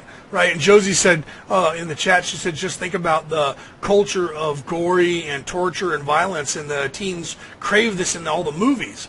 They keep them there into this to keep them disturbed and distracted, and that's true. The television does the same thing. The violence. My generation, I'm going to be 50 in September, and here in America we're called the X generation. Gen Xers, Generation X, because in my generation, when I was a teenager, the television programs were the most violent television programs in the history of the world on television. We had crazy things. One of the things that sticks into my mind was Miami Vice, and Tubbs and Crockett, the two cops in the show of Miami Vice, killed more people in one episode of Miami Vice than were killed in 10 years in the entire state of Miami by the police department. Yeah, you should. I was going to say you should watch John Wick 2 as well. That movie. John Wick 2, I haven't seen yet, and I want to see that because right? No, go ahead. Yeah, I'm sorry. Yeah, the entire movie is just one big kill session. Basically, it's just non-stop killing. Like, I mean, one was pretty bad, but I guess 2 is even worse, right? But yeah, it's horrible. It's just the one was the same way. They had the beginning a few minutes that wasn't probably, but the second one is just that's like the movie Shoot 'Em Up. Wasn't it Shoot 'Em Up there in England with Clive Owen? Was that called Shoot 'Em Up? That was the same way. It was a shooter movie, and they just killed people from the beginning to the end. It was just insane. I mean, if you love that stuff, it was great, but it was just killing. And Josie's right, and I want to refer to myself, unfortunately. Back when I was a teenager, the things that we did that you guys don't know about, we grew up during the time of Halloween, the movies, and Friday the 13th, the movies, and Hellraiser, the movies. And this is a true story. I was actually there. We did this. I worked at a movie theater. Shout outs to everybody that worked at the Dome. Anybody who knows me from Concord Pleasant Hill, shout outs to the Dome. Shout outs to Sayufiani Prizes. Don't know if they're still around, but the Dome was there. The theater was there. And we used to hang out there trying to get a bunch of those guys back together for a reunion. Anyway, I'm friends with most of them on Facebook, so if they're watching this, kudos to you guys. And you'll remember this because we did it. We worked at the movie theater. We went to a drive-in theater, which was one of our sister theaters, and we were there to watch one of the Friday the 13th movies. And what we did was we went and got the billboard numbers that we put up on the big marquee because they were all there, and we would slide them in for the different movies that were playing and slide them out. And we took the numbers with us, and we went to the drive-in theater, and we all sat on the hoods of our cars and in the back of trucks, and we all listened and watched the movie, and we all had the fake knife that Jason had, and we had the mask on, and every time Jason killed somebody, we held up the numbers and ran around cheering how many people he killed. 2, yeah, 10, and we're running around cheering that he had killed 10 people. And see, that's the kind of craziness that us Generation X people were caught up in. And it took us until we were in our adult life, into our 20s, before we realized that they were programming that into our brains. You guys don't know this because people like Daniel and I, since then, have convinced most of these people to change the programming and downplay the violence. The cartoons that used to be on the air here in the United States was the Warner Brothers cartoons. I'm sure, Daniel, you got to see some of the Warner Brothers cartoons. They're the most violent cartoons ever made. Those are no longer aired in the United States because they were too violent. Then they started making other Warner cartoons that were less violent than those, but that's what we went through. So you guys are still getting some of the residual in other ways where they're keeping it trained on you, but it's not as bad as my generation, and it's getting less, luckily, because there's more of us, like Daniel said. There's more of us every day that are becoming enlightened, and we're waking up and we're changing things for the better. You guys just don't know it because you don't know how bad it was. Am I right, Daniel? Yeah, that's true. And I mean, I always say, to live is to be present, because stagnation is death. You know, so a person should always be pumping new energy and presence into life, you know, so it doesn't stagnate. You know, so the fractal holograph, you know, of reality doesn't, you know, constrict through time, because eventually, you know, if you're not pouring new energy into something and presence, it will collapse and just get worse and worse. And, you know, you can see that through the decades as well. Like, you can see, like, after the war, everybody didn't want war anymore. You know, they were concentrating, obviously, on, you know, like the baby boomers and stuff, concentrating on families, and, you know, they were so sick of war, they didn't want war anymore. Right. So it's all to do with human perception and focus on where it goes to, you know, to how the world's actually going to reflect, and to, you know, how it's actually going to be and stuff. And, you know, most people today, you know, they want to do anything to try to disengage and escape reality, you know, because presence comes with responsibility. You know, that's why I'm always saying, you know, be present always and stuff, because the more present you are to yourself, the more present you are to your life. You know, everything's about presence. So if you're going to be present to yourself internally and present to your own life externally, you know, it opens up the keys to being able to create any reality, you know, you do so choose at any time as well. You know, and that's ultimately as well what the, you know, the Matrix movie thing was about as well, with Keanu Reeves in, you know, about he was, you know, because he was an ocean within the drop, the actual ocean itself could come to his aid at any time. Right. Because he was such a concentrated, powerful being inside himself, you know, because ultimately everybody is a fragment of the creator, so we can contain the whole information of the whole. And, you know, that's what a holograph is as well, you know, because this universe now is a holographic projection of light, right, you know, within, you know, it's moving. So, you know, if you're centered in yourself, there's no reason why you can't alter reality to different things. Right. And emotion itself, you know, there's many different dimensions that are simultaneously, you know, omnipresent alongside, you know, our existence here and stuff. And, you know, emotion itself, you know, that's the actual thing that collapses the wave function of reality itself, you know. So if you learn how to take control of your emotion, you know, not control it, you know, in a sense, but more direct it so it's not directing you, right, you know, then you'll have total control over, you know, where it's going and where you're putting it and where you're putting that focus. You know, so focus is very important alongside presence. You know, yes, that's two things. And intention. Intention, your intent, right? That's all in, well, intention and attention.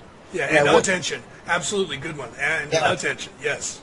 Exactly, and the intention goes into creating reality anyway, because, you know, from the onset of creating, you know, a seed, you know, see everything as a seed that spirals out fractally through time like a tree or whatever. You know, you want that primal seed, you know, of your intent. You want it to be good. You want it to be uncorrupted, you know. So, you know, your original intent is very, very important in any creation that you're going to create for yourself as well. Right. And one of the other things I wanted to just talk about as well, briefly cover, is, you know, the 4 foundational, you know, spheres of life, you know, which I talked about last time, which was, you know, the 4 foundational spheres, which were, you know, your life, you know, your health, you know, and your work, your relationships and your spirituality, you know. And you don't want to, you know, stimulate or overindulge on any one of the cost of the others, you know, or you're going to become, you know, weakened and blind, you know.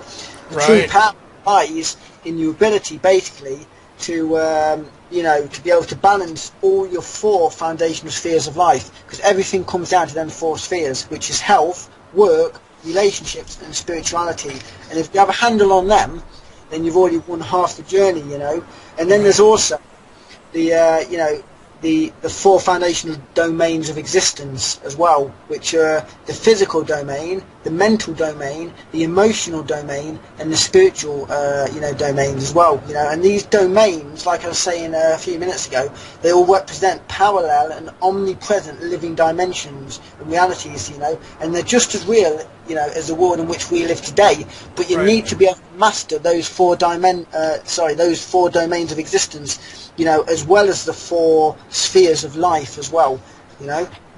Right. Now, Josie, referring back to what we were talking about, said, and most of the kids' shows nowadays, you get, and I think this is important to bring up, that's why I'm going backwards here, you get alien and alien invasion. Do you think it's a soft disclosure? Now, let me answer, and then I'll let you answer. My opinion on that is twofold. Yes and no.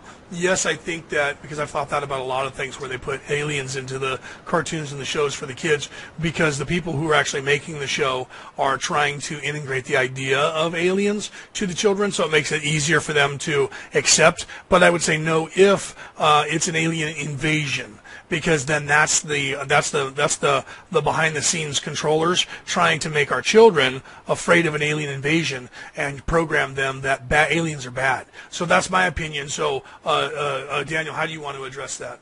What Josie has said. Yeah, it's all to do with the presence and the focus thing again. It's all coming back to they're trying to condition people, ahead of time on their agenda of where they want to swing things, and if you're not building your own reality, if you're not building your own dreams, then somebody else is doing it for you, and that's basically what they're doing. And they're called programs because it's a set reality, like in a little box that they present to people, and they it's a program for them. It's a program. They're programming basically to for their own agenda, to lead people that way. So ultimately, though, that's just half the thing that's going on. Ultimately, half the battle is, you yourself. You need to make sure that, because there's so much movies and so much music and stuff coming out today, you need to really be conscious of what you're actually taking into your different your different domains of your existence, because like I said, it's not just the physical domain where you're actually watching something. You've got to be aware of the mental environment. You've got to be aware of your emotional environment. For example, I watched a film called Zodiac, which was about like a serial killer and stuff, and the Zodiac killer happened. I just want to cut in real quick. The Zodiac killer happened where I lived, where I grew up. I grew up in the San Francisco Bay Area, and he was killing people around Concord, Berkeley, Antioch, and I grew up there, and all my friends grew up there. So I just wanted to, while that was happening, I was there, and we were terrified. Anyway, go ahead, buddy. Yeah, well, I was just going to say as well, I mean, I can't believe that you was actually there. I was, yeah. We actually know of this different sites where people, I've actually been to the different sites where people kill. Mount Diablo was what the Zodiac Killer based his 0 point, and then he would go out in different mathematical equations to different points, and that's where he would go to kill. And Mount Diablo, I actually have it tattooed on my arm, Mount Diablo. I lived at the base of Mount Diablo, literally. Mount Diablo was the foothills that you just started to drive up in the mountain was literally 4.5 miles from my house, and then we drove up to Mount Diablo. So anyway, go ahead. Well, that's crazy. Well, I was just saying that even me, you've really got to be aware of what you're actually putting into the different dimensions of your being, because like I said, there's 4 foundational domains of existence that you actually, we're multi-dimensional beings. There's many dimensions that are going on at the same time, and you need to be aware of all of them. I've put them all within the book. I've called it the 4 domains of existence, for example, and then your actual life within the world. I call it the 4 foundational spheres of life as well, which is why I said earlier. But like the Zodiac Killer, that movie, I woke up in the middle of the night, and obviously because my subconscious was disturbed by 1 or 2 of the images, I was like, why did I just randomly wake up at this time of night for no reason? Right. And then I was, because I know that there's no such thing as a random thought, there's no such thing as just waking up for no reason or whatever. Right, absolutely. Or whatever, but I just woke up, and then I realised that it was because I watched that movie quite late at night, and my subconscious, it couldn't deal with, it couldn't compute it or something. It was just too much. So we're still working on part of it, yeah. Yeah, like at a deeper level. So it kind of woke me up. But I was like, it's the same with everything. It has like a cumulative, eroding effect on people's being. The more darkness, because evil itself likes to be studied. Yep. So you need to make sure that you have an equal and opposite light that you actually, and positivity that you're looking to if you are to study such things, because like I said, it's all to do with willpower. It's all to do with how much focus you put on specific things. Yep. Like you can't just study evil if you're not study in good, and you're not anchored firmly within good itself as well, and actually spend a lot of time within that the most, because you won't be able to handle it. You will actually, it will actually flip it over and invert you and turn you into the very evil you're actually studying if you were to just look into the darkness, if you know what I mean. Very good Jedi analogy there. Very good Jedi. Once you start down the dark path, forever will it consume your destiny. Only focus is upon it. Yeah, very good. No, but he's right though, people, and because it's the truth. When you start studying darkness, if you're trying to look into it and evil and all that stuff, he's right. Because all of that becomes around you, and they see you, and the evil energy finds you because you're looking at them, and they're gaining power from you. And if you're afraid, they even get more power from you. So if you're scared while you're learning it, I don't know about this stuff, they're going to jump on you. The whole energy around you is going to change, and you'll be at a precipice and you'll go over the edge.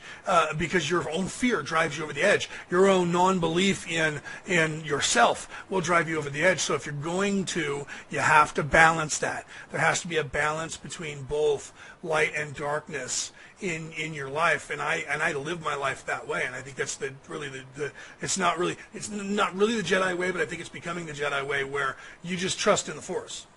I just trust in the universe. So in a sense, I'm trusting in the Force, because there really is a force in the universe that is just like the force in that movie, and that's why there are people now who are striving to become Jedi, because there is that force in the universe. And if you balance that and just allow yourself to be in the universe, because there are not evil trees, there are not evil dogs, nothing in the universe is evil, but man makes it so. But the human race makes it so. So that we have the ability and to manifest that energy and other beings in the universe, but you have to be a sentient being to do that. Grass blades are not evil. You don't have an evil grass blade and a good grass blade. They're just grass blades. Do you see? So you and I and everyone else have that choice to manifest that. So the only way that you can learn about that is, like Daniel said, you have to learn about the good as well, and keep enough good to balance out and to get that ickiness off of you that gets stuck to you when you read and learn and look at that evil.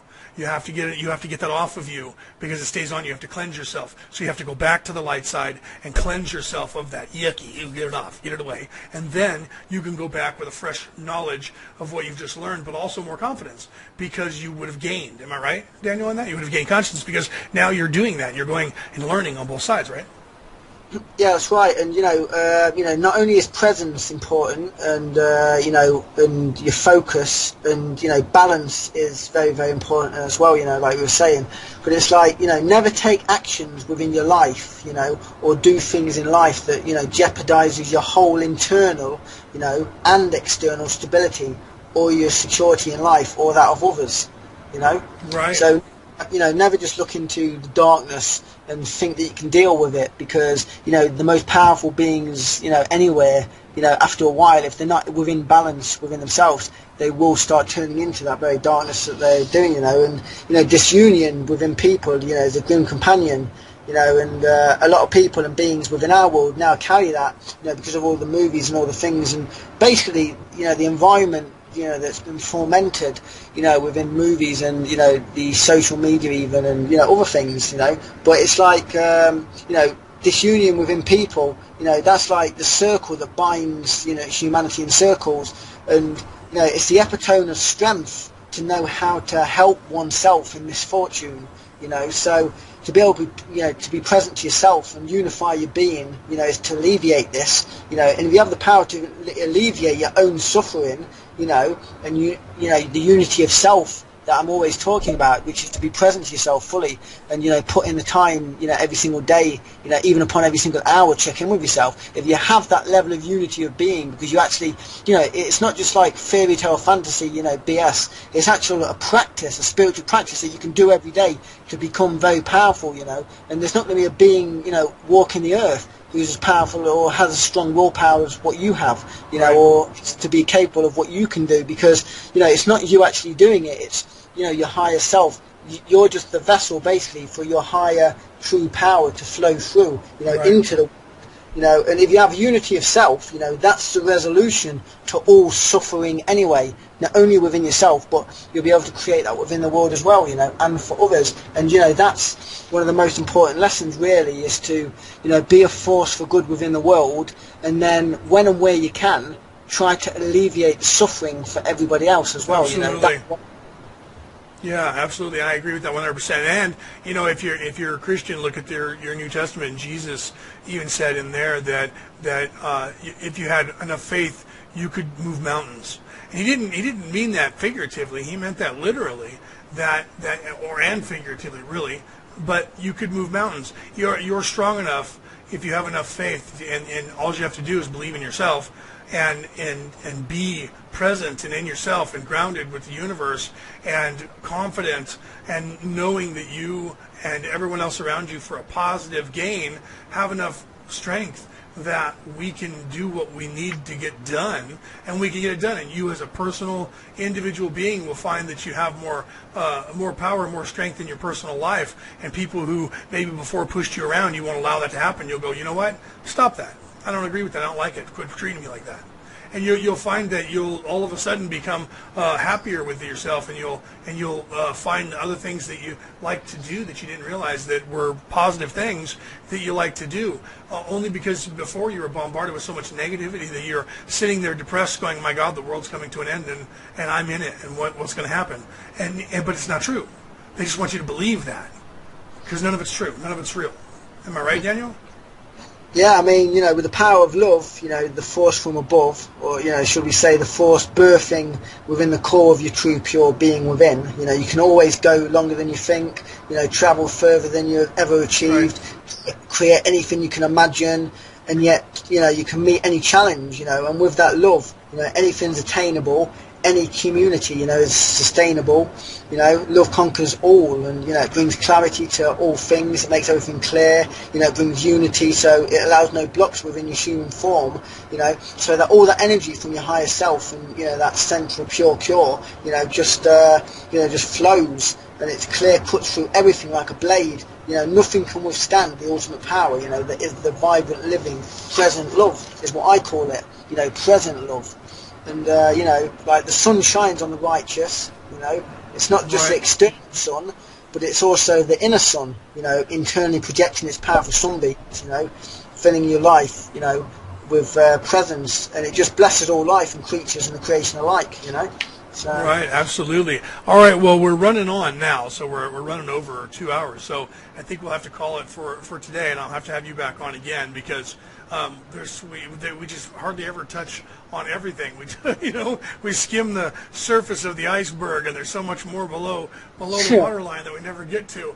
I'll have to schedule you. So again, Led, do you have a website? If you do, let people know. Otherwise, tell them where we can find your book. Tell them if you have Facebook pages, what they are. Your YouTube page. Give them all that information. Okay. Yeah.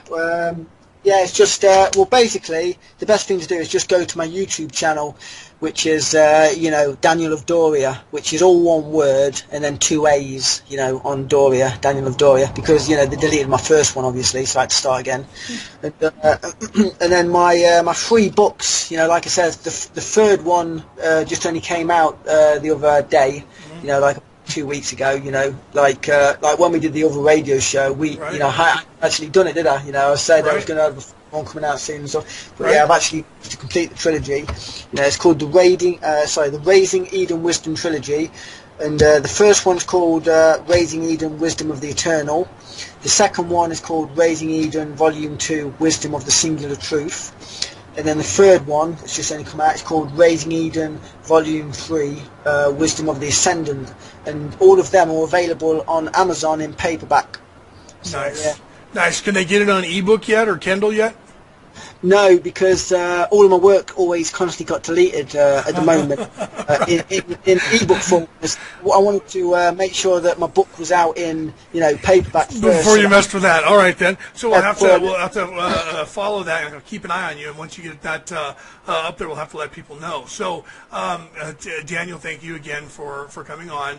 Stand by, because what I'm gonna do, guys, I'm gonna play the song out and run his photos again. It has a lot of his quotes on there and his books and stuff like that, so you guys can see those if you missed them in the beginning. And you guys go to my page, right? Orion Rising Worldwide, Ancient Aliens Worldwide groups on Facebook. I also have the pages for both of those, Orion Rising and Ancient Aliens Worldwide. The pages, go to those pages, follow those pages, like those pages. Also, my YouTube page, I have a couple of them. One is that I'm using for the archive right now is my name, Leonard O'Neill. There's 2 two of them under that name. One only has like 3 videos. The other one has like 25, 26, 27. That's growing. That's the one.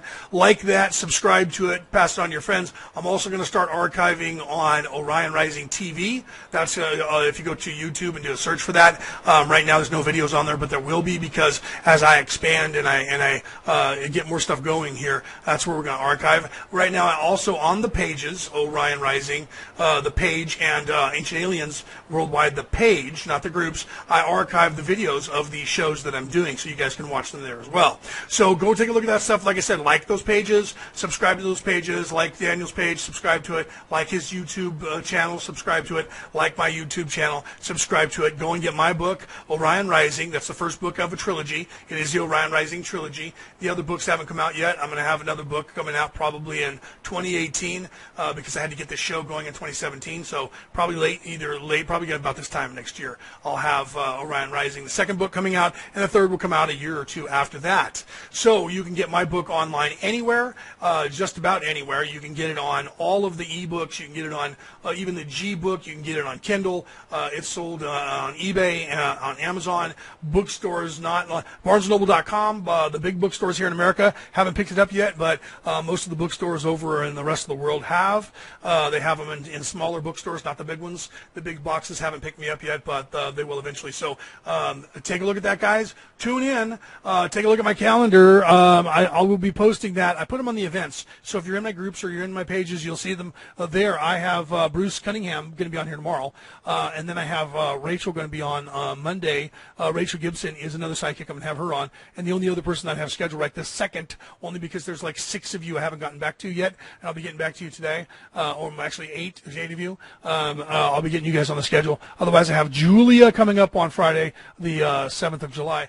And she is paranormal, I believe. But my calendar's filling up really quickly. I just haven't gotten back to some of you because I've been busy with the shows. Did 2 shows yesterday, 1 show today, and 1 show every day last week except for Thursday.